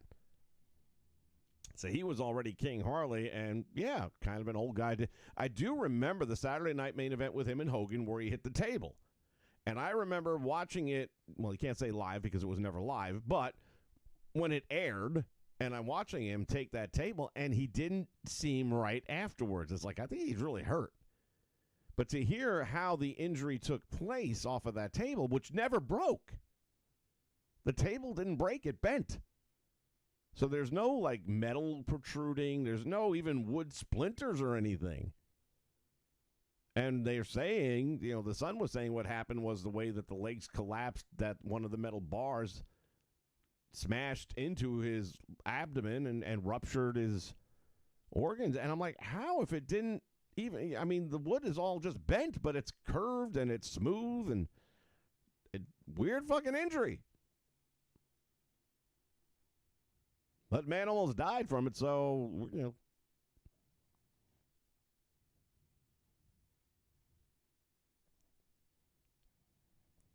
Hey, Smooth, man, if you're a whole season behind, that's on you, man. That's like talking about Empire Strikes Back and, don't say spoiler alert before you say I am your father.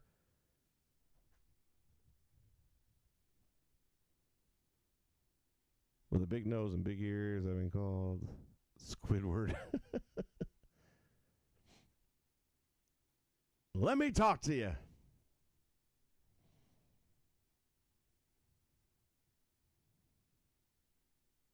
I'm bitter about a lot of things, probably not by Assembled's, sub count or his little plaques are shut. I look at it this way. What do I'll make a plaque if I want a plaque. What the hell's it's an achievement, yeah. And obviously if you get 100K, you're going to want that. You'll show it off. If I had one, would I put it on screen? Of course I would. But I don't need one. I don't think I'd get one anyway, because I'm not giving friggin' YouTube my address and shit. The same reason it's not monetized. You have to give up your social security information. Hell no. To what? Google? No.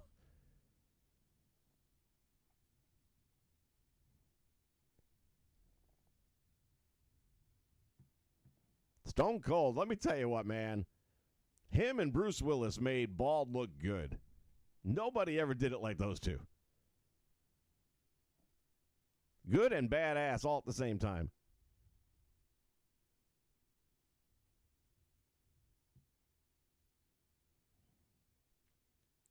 Yeah, Dave, I'm still a Smack Talks guy for the most part. I think for 2K content, he does the best getting a variety of information, polling his audience well. I'm just... And it's not like I don't watch any Assembled, but a lot less now than I did a year ago. And by deliberation. It's like I will look at a thumbnail and the title, and I'll be like, you know what? I can get that somewhere else. And rather than just click on the video in front of me, I'll look for it somewhere else.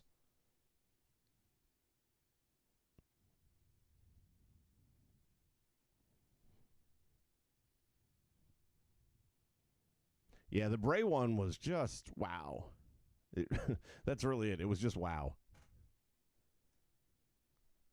And even seeing Bo down. Oh, by the way, yeah, the end of I can't be the only one that watched the entire Bray Wyatt special, and I mean including the curtain call. Yeah, technically, the credit roll, and what happened at the end of the credit roll. Because there was something said during the program that I was like, wait a minute, what did he just say? And then what happens after the credits roll? Who else caught it?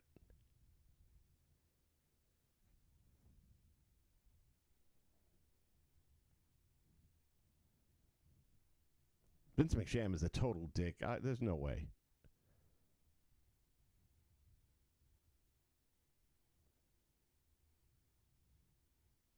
Brutally honest. Thank you. You know what? I want them to put that on my tombstone when the day comes. Here lies Vince McMahon. Brutally honest. That's it.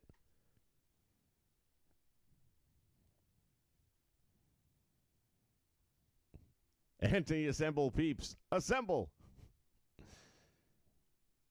Then I wouldn't even say I'm anti-assemble. I just, again, he ain't the same guy. He's not genuine. There you go. That's how I look at him. I don't feel he's genuine. I wouldn't be surprised at this point if he has an agent.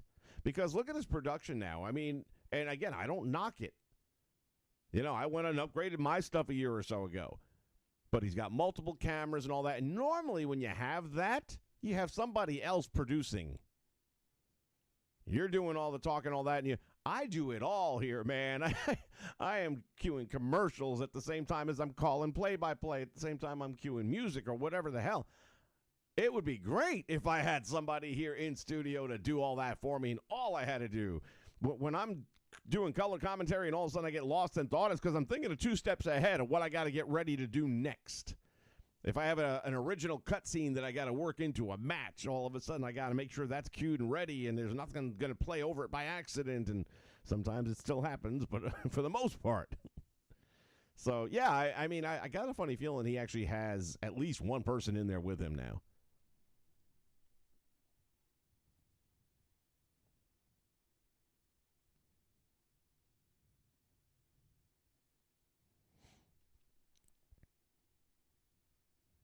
J-Rocks, what's happening, man?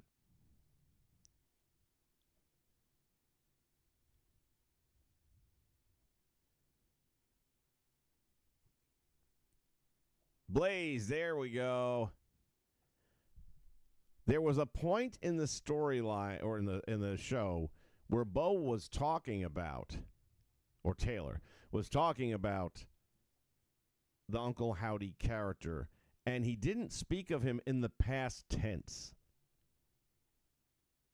It was something to the effect of, there's a story to tell. And that Bray had already obviously shared all these ideas with Taylor, and I think as a tribute to his brother, they want to bring that part to life. And then I think of what I did with Resurrected, and I was like, damn, I might not have been as far away as I thought I was. Because I didn't think there was a chance that he would do that without his brother.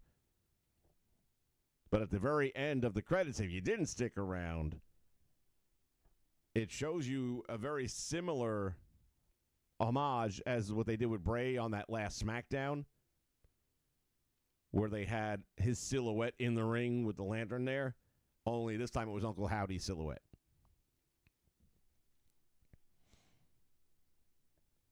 I don't want to see Alexa left out.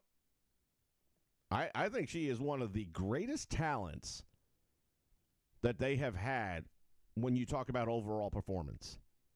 Her acting skills are fucking phenomenal. This girl's got a career outside of wrestling. Her facial expressions, her ability to draw emotion, her overall look. I mean, yeah. I mean, I'm not saying she's Meryl Streep in her prime, but I'm just saying she's good. There's a lot of people in Hollywood making money that ain't that good. But I wouldn't mind seeing somehow if there's a way for that character to get with, because I think Uncle Howdy alone doesn't quite work. I mean, maybe it will, but I do think it's a much better product if you add Alexa to it. Or maybe we finally get Sister Abigail.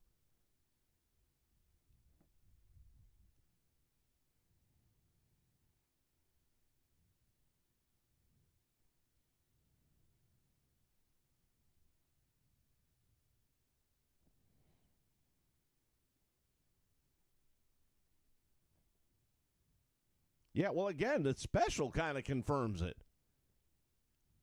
That's what I'm saying. It's like when I saw that end segment, I was like, oh, shit, we're not done, are we?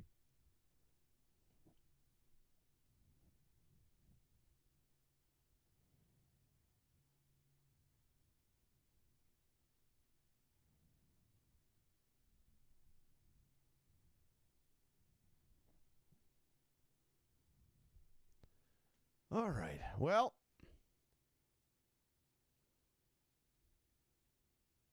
we were going to try one more thing. That's right. We're going to go to universe mode and get a submission here.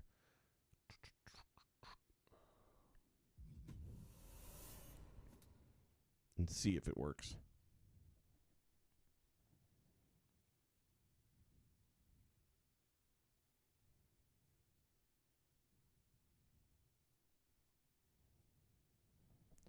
Braun and Rowan. You could. You could do that. Braun's been gone a long enough time.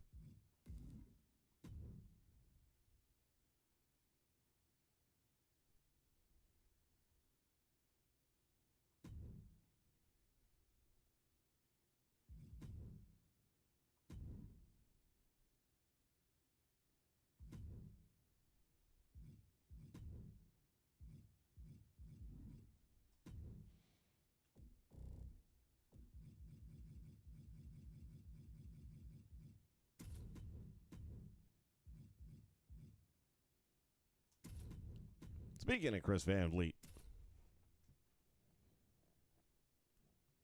love you, buddy, but we're going to tap you out.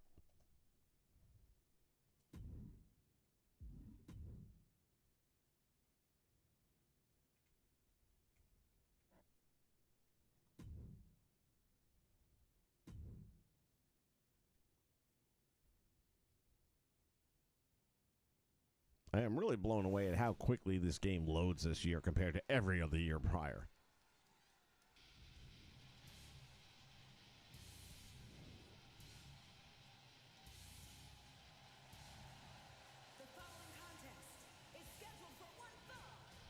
Yeah, but Smooth, the evil cute worked.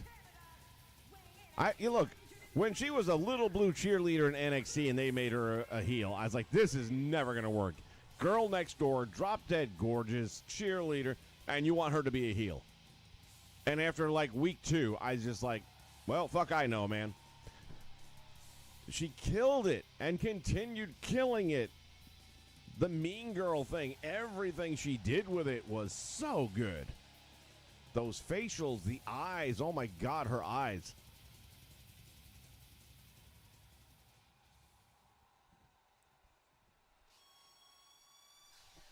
And even with her character with Bray, I thought it was really good. I liked the little twists that they put on her with the darker outfits and the pigtails. And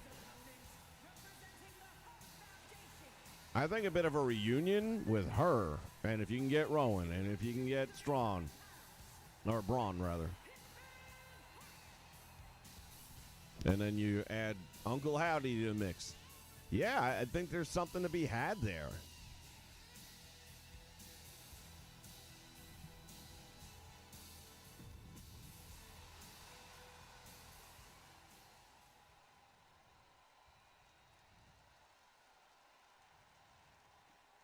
I think her feud minus the match. Yeah, if you don't mind the fact that the wrestling sucked, it was pretty good. Oh. That was a good one. And that's the other thing, too. I didn't see her have a lot of bad matches ever. I thought she was a pretty damn good bell-to-bell in-ring performer. I mean, she's no Nia Jax, but then who is?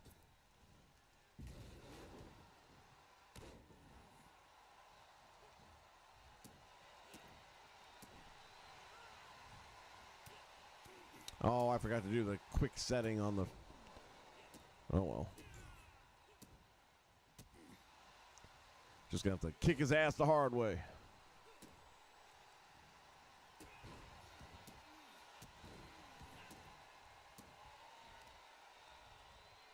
Do it.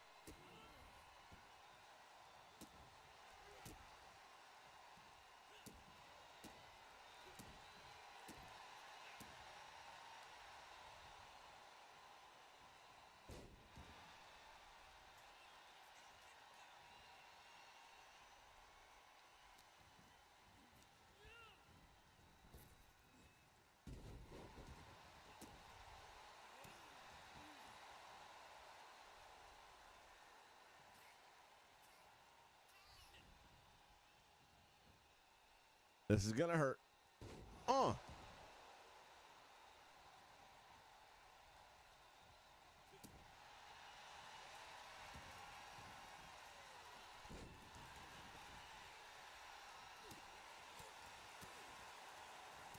look at CVV going to work. Two Canadians battling it out here in the middle of the ring. Ooh. Oh! Blunt force trauma.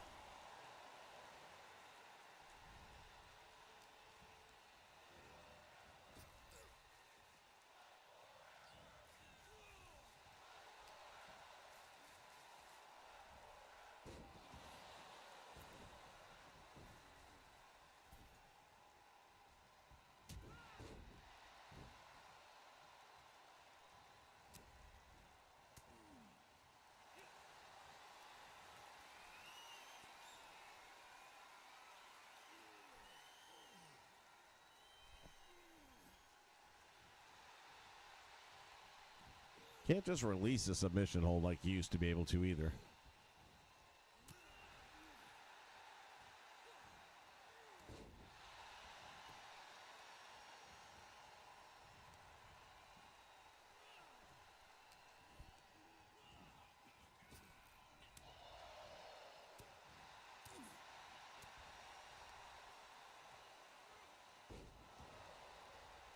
Oh, what the hell happened there?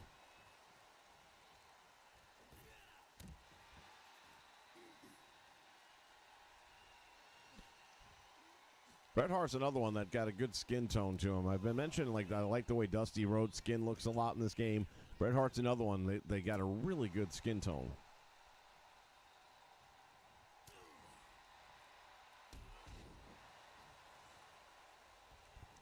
Bret's getting tired just from kicking that ass.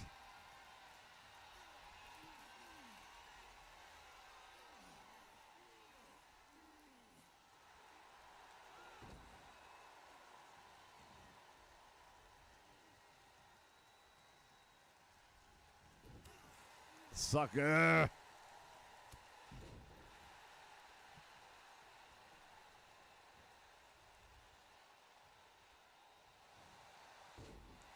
Going for the sharpshooter. Will that be enough? Turns it over.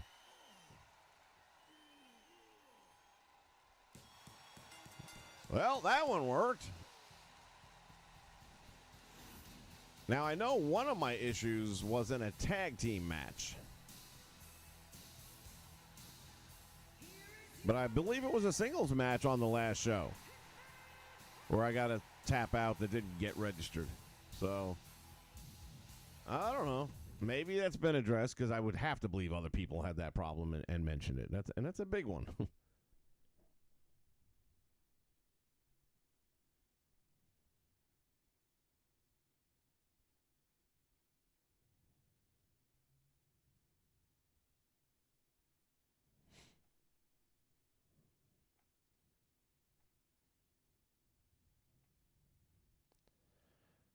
Oh, the Wyatt Six. Oh, my goodness. Well, A lot of possibilities and things that could happen. Maxine Dupree against Ronda Rousey. Ay caramba. That can't last more than a minute, can it? If the Judgment Day breaks up, that opens some doors there. You could definitely see Damien going that route. I don't know. Let's take a look at the roster. Now you got me wondering. No. I didn't want to do that. Bastard.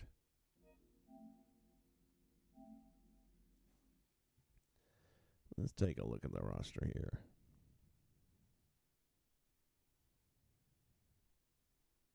Oh, they have submissions, yes, but they haven't been registering. It's like, I'll get the guy to tap out, and the referee lets the match go on. And it's happened twice now. Now, what I'll say is, the times that has happened in both occasions that I can think of right now, I was playing one of the characters. Which generally I've been doing a lot less of that, but for storyline reasons, sometimes I need to.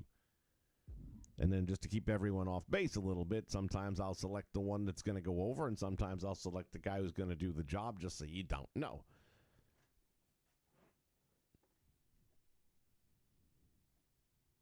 Oh, Gacy, yeah. 100% yes. I like Gacy. I know a lot of people don't seem to, and I don't get why. I think the guy's an incredible talent. I don't.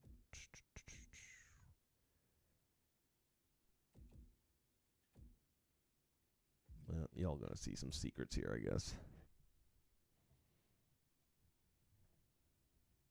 No, not necessarily. Hold on a minute.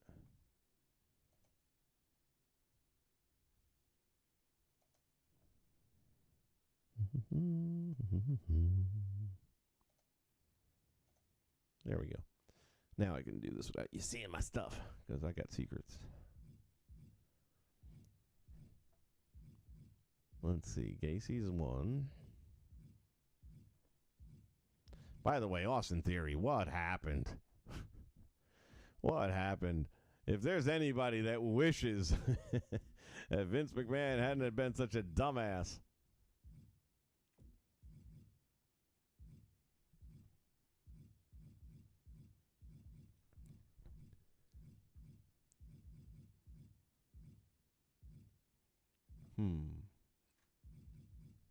I would say Baron Corbin if he wasn't so... He's had his character change around so many times, and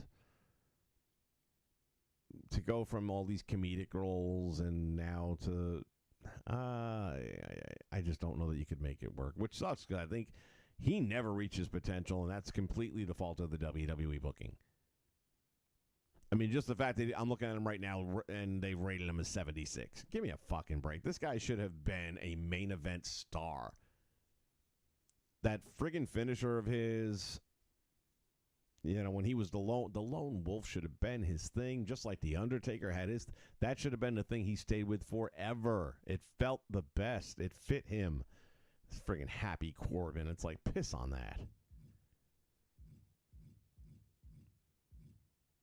I'd almost want to see Corbin do that just to, give him a decent gimmick finally. Something edgy and badass where he can just...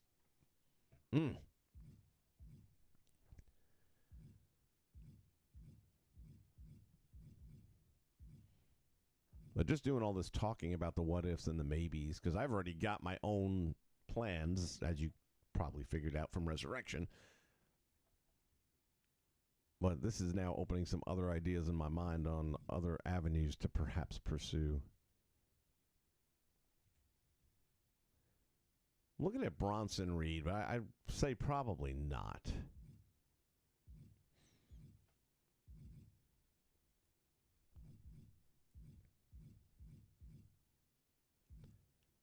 You know who could? Nah, maybe not.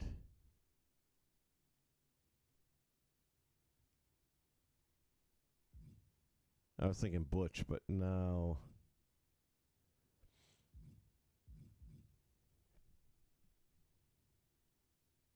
Cameron Grimes, maybe. Possibly.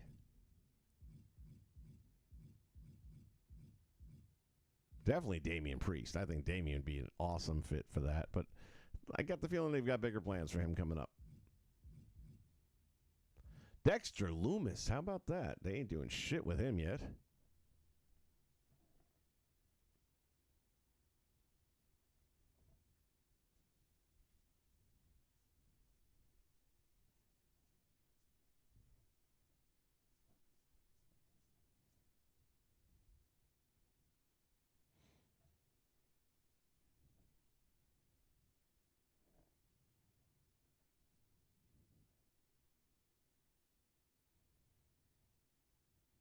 The poke of doom.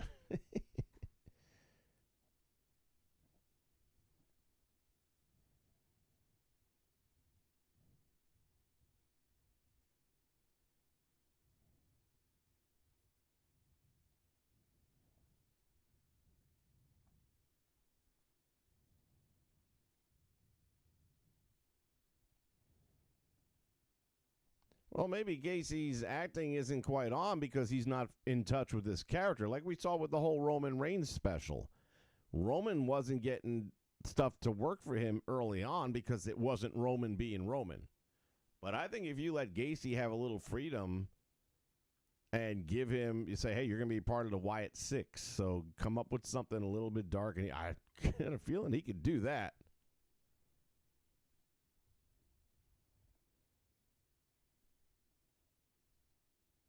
Vince's golden egg.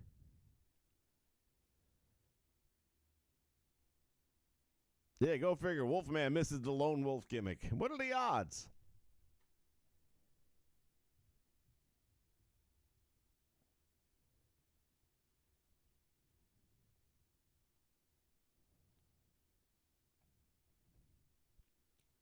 Karrion Kross is done. He's done. If this faction doesn't get over, and I don't see that happening, how do they help him by bringing back two guys that never got over? They never got over in NXT. By contrast, you had the Ascension, who dominated NXT. They were over like Rover. Then you bring them to the main event, and you squash the shit out of them on night one. But here you've got the Acolytes of Protect, or Pain, whatever the fuck they're called, and the Authors of Pain. And they, man, it was just never good.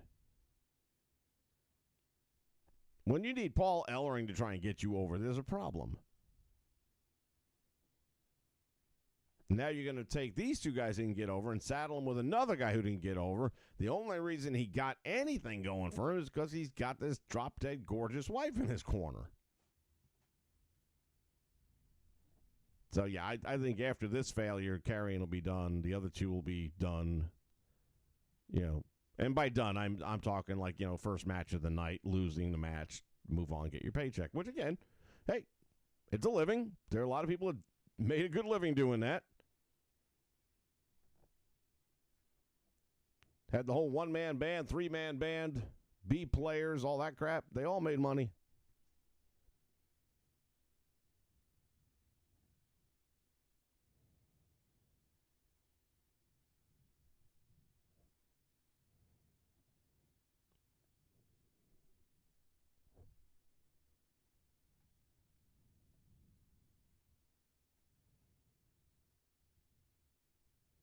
Ellering hasn't elevated anything. Look, Ellering was an actual wrestler when he was joined up with the Legion of Doom. He was not as active at that point as he had been prior, but he already had an in-ring persona that people in that region were familiar with.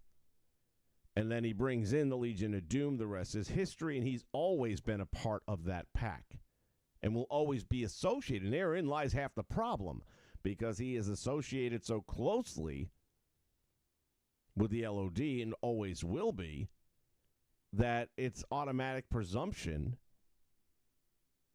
they're trying to push this team to be the same level as the LOD, and you're not going to be.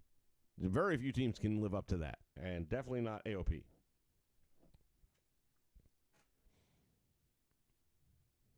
Oh, I see you corrected yourself there where it hasn't, so we're on the same page.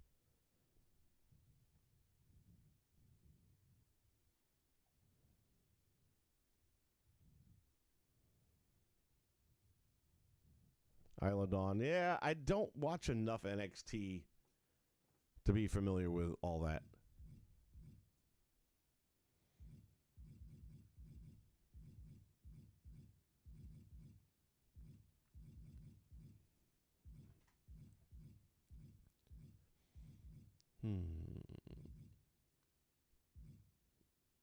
By the way, I'm guessing you guys have seen that there's this new Elite Hulk Hogan figure for the game, either available now or very soon.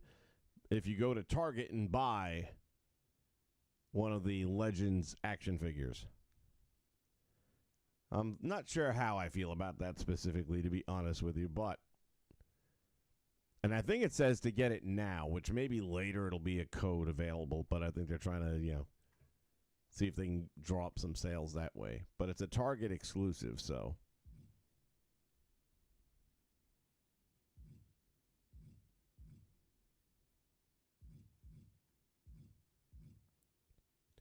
Finn Balor would be another one. That'd be another one you could fit into the Wyatt 6 idea.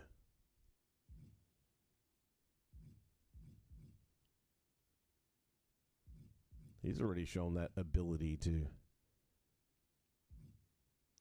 grasp a very unusual character and bring it to life. A lot of talk that Ilya Dragunov is coming up to the main roster sooner than later. I just think he's undersized. I mean, so was Rey Mysterio, so was Chris Benoit back in the day. Doesn't mean nothing, but I don't know. Ooh, Ivar.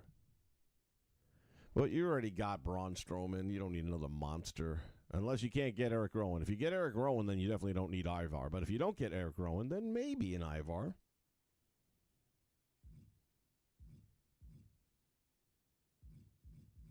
Y'all making me think. But Joe Gacy's right now my favorite out of all those suggestions. What is that tattoo he's got going on? It almost looks like the Mercy the Buzzard. John Cena. Nah.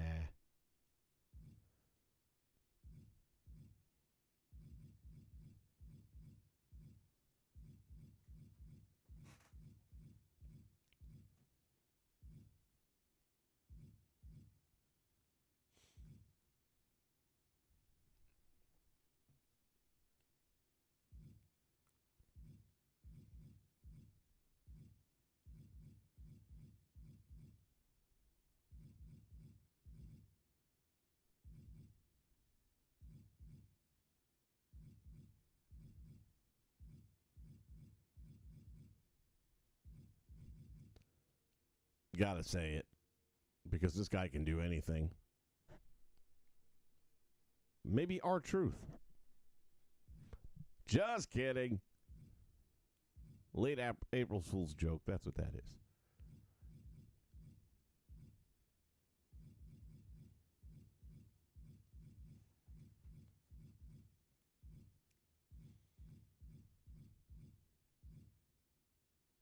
Nah. Looking at Sangha, but no.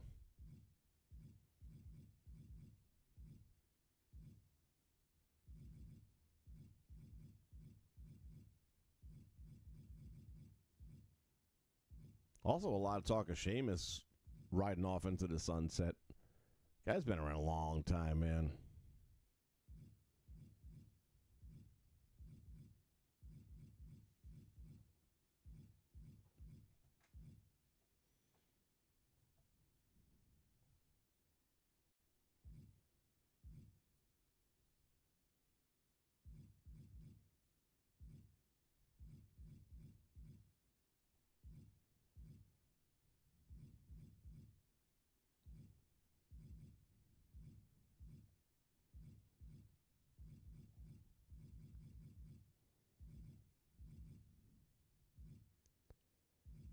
I could see a Veer Mahan perhaps, but you'd have to repackage him again, and I feel like you've done enough of that.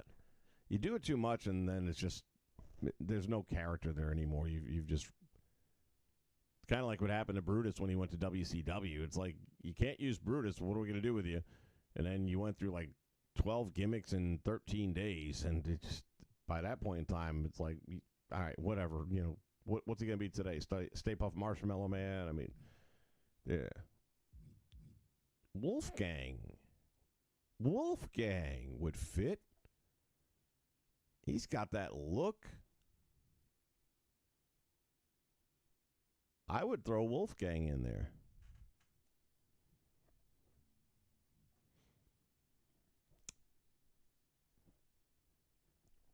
Well, you know what? You can't say his rep was destroyed, I don't think. Here's the thing. You might do good in one place, maybe like the Indies, for example, and then even, like a TNA/Impact kind of program, but it doesn't translate to a larger audience. And I kind of feel like that's what happened with him. Because at the end of the day, look at LA Knight. They were doing nothing with LA Knight. They had no plans for LA Knight. LA Knight connected with the fans, and they made him a main event headline act, challenging Roman for the world title on a pay-per-view. That was certainly nothing that the writers had planned 8 months earlier. And Karrion has not done that. He hasn't. And part of it is, inconsistent storytelling. And when they first brought him out with that jacket on, with the little insignia thing going on the sleeve and all that, and I think, what was it, AJ Styles he attacked in the beginning or whatever. And I felt like they just didn't go far enough with it. But at the same point in time, a part of it has to be him. My favorite thing about Roman's special was when he was talking about how he didn't like his character in the beginning. But I needed to feed my family, so I had to be a good soldier. I had to say whatever had to be said to get the job done. I didn't have fuck you money yet. He's right. And he established himself to that point where now they've invested this much. Now he is starting to become a main event. Now if he doesn't like something, fuck you. We're not doing that. Karrion just hasn't been able to do that.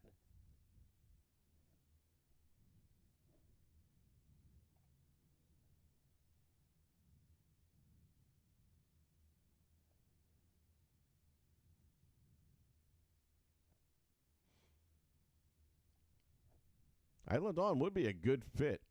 That would be a really good fit.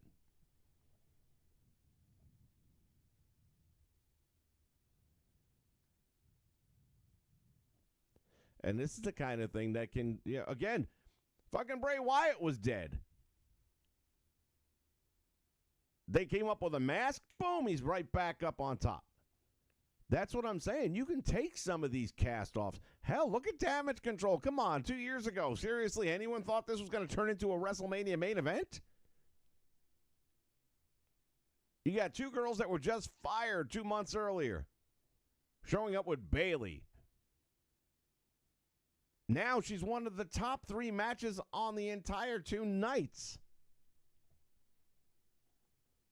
Sometimes you can just do a little tweaking, a little repackaging. Having Isla Dawn off TV for a while is not a bad thing. Can't miss you if you don't go away. And if the gimmick is over, because Roman wasn't over as Roman, but he was over as the Shield. It was when they went their separate ways and he had to stand on his own that people didn't like it. And then he was being force-fed down our throats and we didn't like it.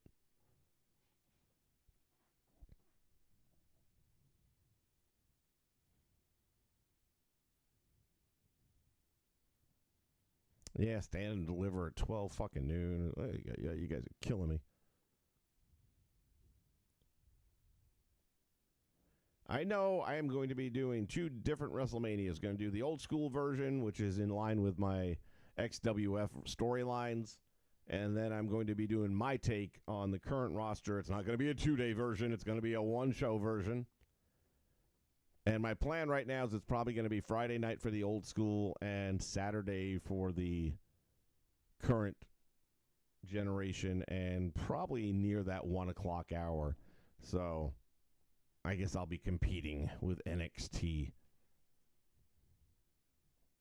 Going head to head, but I think I'll draw slightly better ratings than AEW did when they went head to head.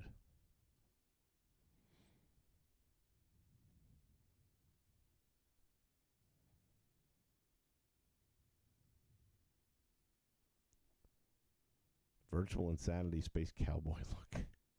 What are we talking about? I don't see that with Finn at all.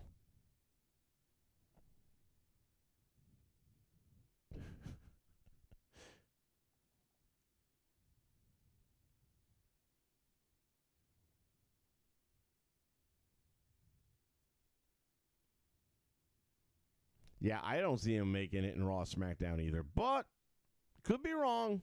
Wouldn't be the first time. Veer doesn't necessarily impress me either, but he does fill that big guy monster look role. And again, I would only be looking at him as a member of the Wyatt Six if I was going to do that.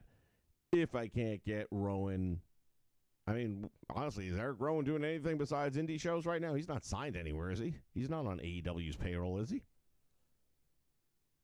So I'm thinking it wouldn't be hard to get him, especially if you tell him, hey, we're doing something for Bray, to finish his storyline out that he kind of had talked about that we were planning to do with him. I think as a tribute to the man alone, he would do it.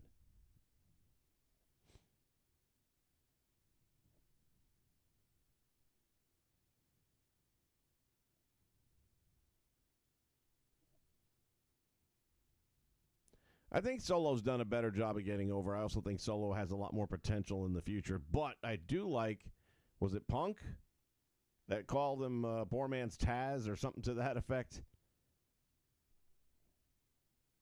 He's undersized.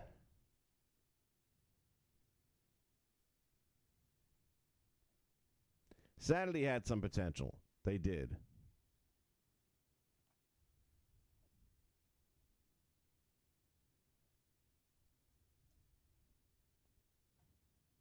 And the booking for Karrion really wasn't great. But at the same time, LA Knight was a male model. I'm just saying, if you got it in you, you'll get it out. You'll find a way to get it in front of the people.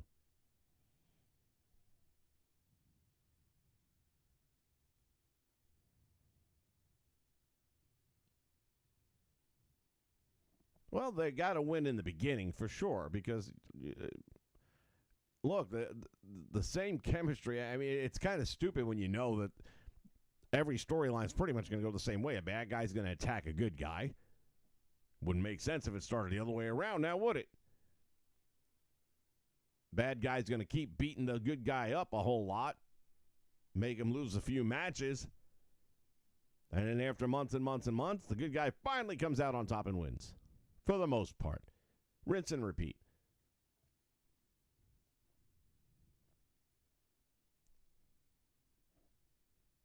Even if Taylor doesn't have Bray's mindset for creativity, he was around him all the time. He heard all of these ideas, some of which we probably haven't even heard yet. Some of which he might be just now talking to WWE creative about. So I've got a feeling he's got many months worth of applicable content just in stories that Bray shared with him. Hey, what if we did this? Oh, and how cool would it be? I had this idea for this.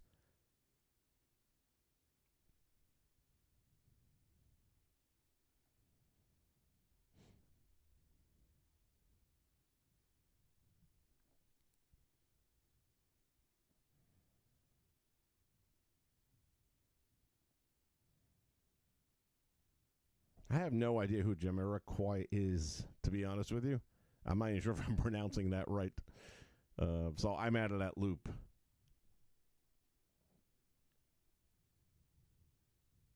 Ah, John Cena. That's right. Bargain Basement Taz ripoff. Thank you. I knew somebody said it. Yes, Purist. We talked about that earlier. CM Punk's interview with Armani was absolutely fucking amazing.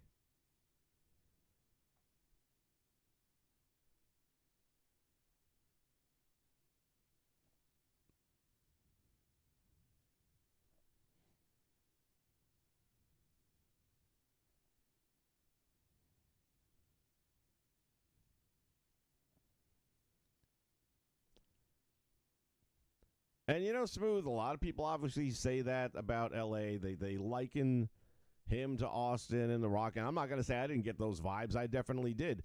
But he's addressed that so many times in a way that I can't argue because the logic is there. He's like, I grew up watching these guys. So, of course, I am going to have that in me. That's part of it. The way even with this channel, if I didn't grow up watching all these guys, I couldn't do the stuff I do when I do the play-by-play. It's because I grew up listening to Jesse Ventura and Gene Okerlund and Tony Schiavone and JR.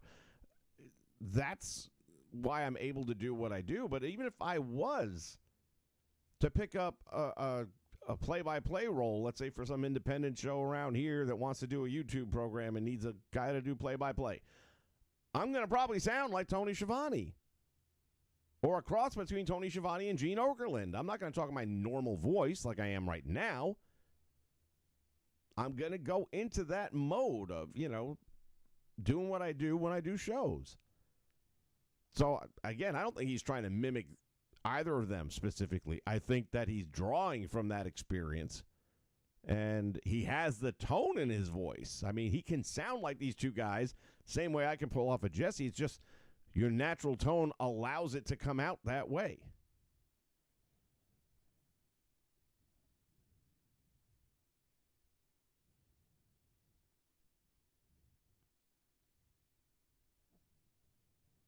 Yeah, I mean, there's limitless potential if they did do something with the Wyatt Six.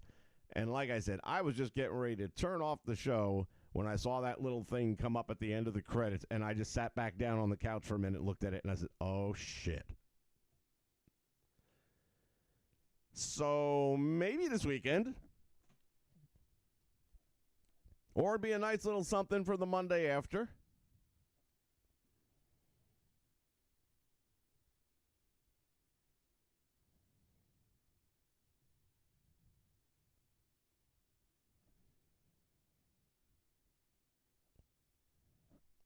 With Rhonda, look, I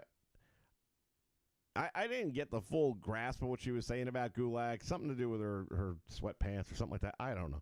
Look, if Drew Gulak in any way tried to approach her inappropriately, he would have one arm only. The other one would be in her closet or on her mantle someplace with a wooden plaque behind it saying, this is Drew Gulak's arm. I took it. I don't think he can beat her in a fight. Personally, I don't. I think she'd fuck that boy up 5 ways to Sunday.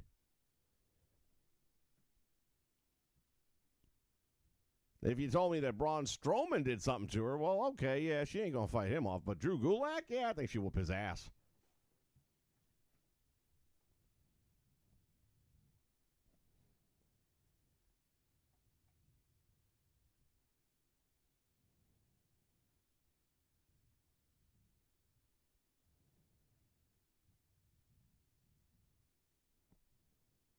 Catchphrases only go so far, man. You got to have more to it than that.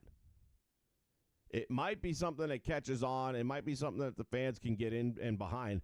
But eventually, you've got to have your what moment.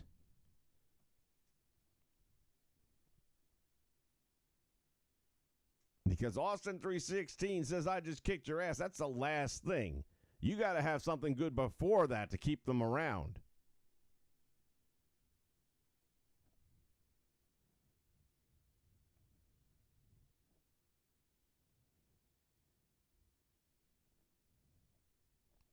By the way, they're probably going to be changing the official name of the WWE soon because right now it's all things Anoy. The nepotism right now is just reeking. It is flowing freely when you get your grandmother in the Hall of Fame.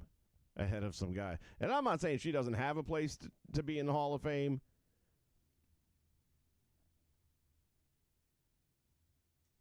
But so soon after Dwayne gets... Look at it this way, folks. Because there's no doubt in my mind that at some point in time, he says no now, but they all say no now, and then later in life they change their minds. At some point in time, this dude is going to get... He already has the backing. There's already had people ask him, hey, why don't you... At some point in time, old Dwayne is going to run for president. If we still have elections at that point. And think about what he's doing right now with the power he has.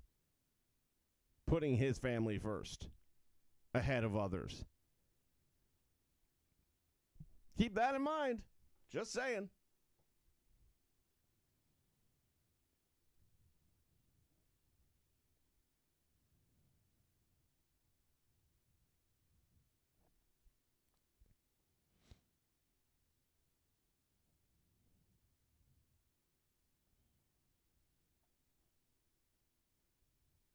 Yeah, look, Enzo was gold on a microphone for a while, okay? But then when he was confronted face-to-face by other guys that were good on a microphone, he could stumble a bit. Almost as much as he did in ring. Not for nothing. I mean, look, accidents happen. But that time he almost decapitated himself. I was like, oh, my God, this guy's on TV.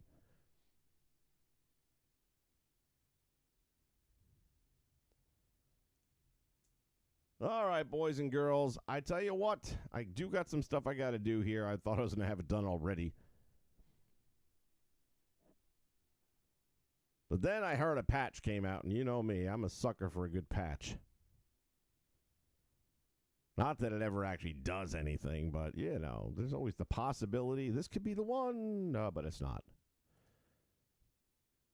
Thank you guys for keeping me company. Thanks for the conversation. This was fun. This was a good open mic kind of thing here. I haven't done one of those in a long time. So I enjoyed it. We covered a lot of different ground here. Threw some people under the bus. Picked some other people up. It was a good day. Had fun. I'll be back with some more, like I said, Friday. I want to say tentatively 6 p.m. Eastern Standard Time. We will be doing WrestleMania for the XWF storyline. It'll be WWF because it's their portion of the storyline.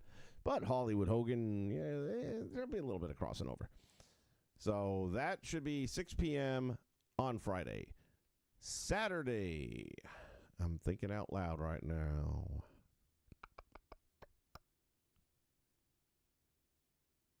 I might push it to Sunday because I won't be off Saturday. So 1 o'clock is not going to happen. I'm thinking it might be Sunday around 1 o'clock. And that will be, and that makes sense because that's the last day of WrestleMania. So I'll do, and then I'm not going head to head with the NXT program. So we'll say Sunday 1 o'clock for the modern day roster. And I've already been putting some stuff together for that, so I think you'll enjoy it. It's going to be fun. I'm looking forward to it. Hope you can be there and join us. In the meantime, everybody have a great night. Stay safe, and I'll see you right back here on the Nation Network.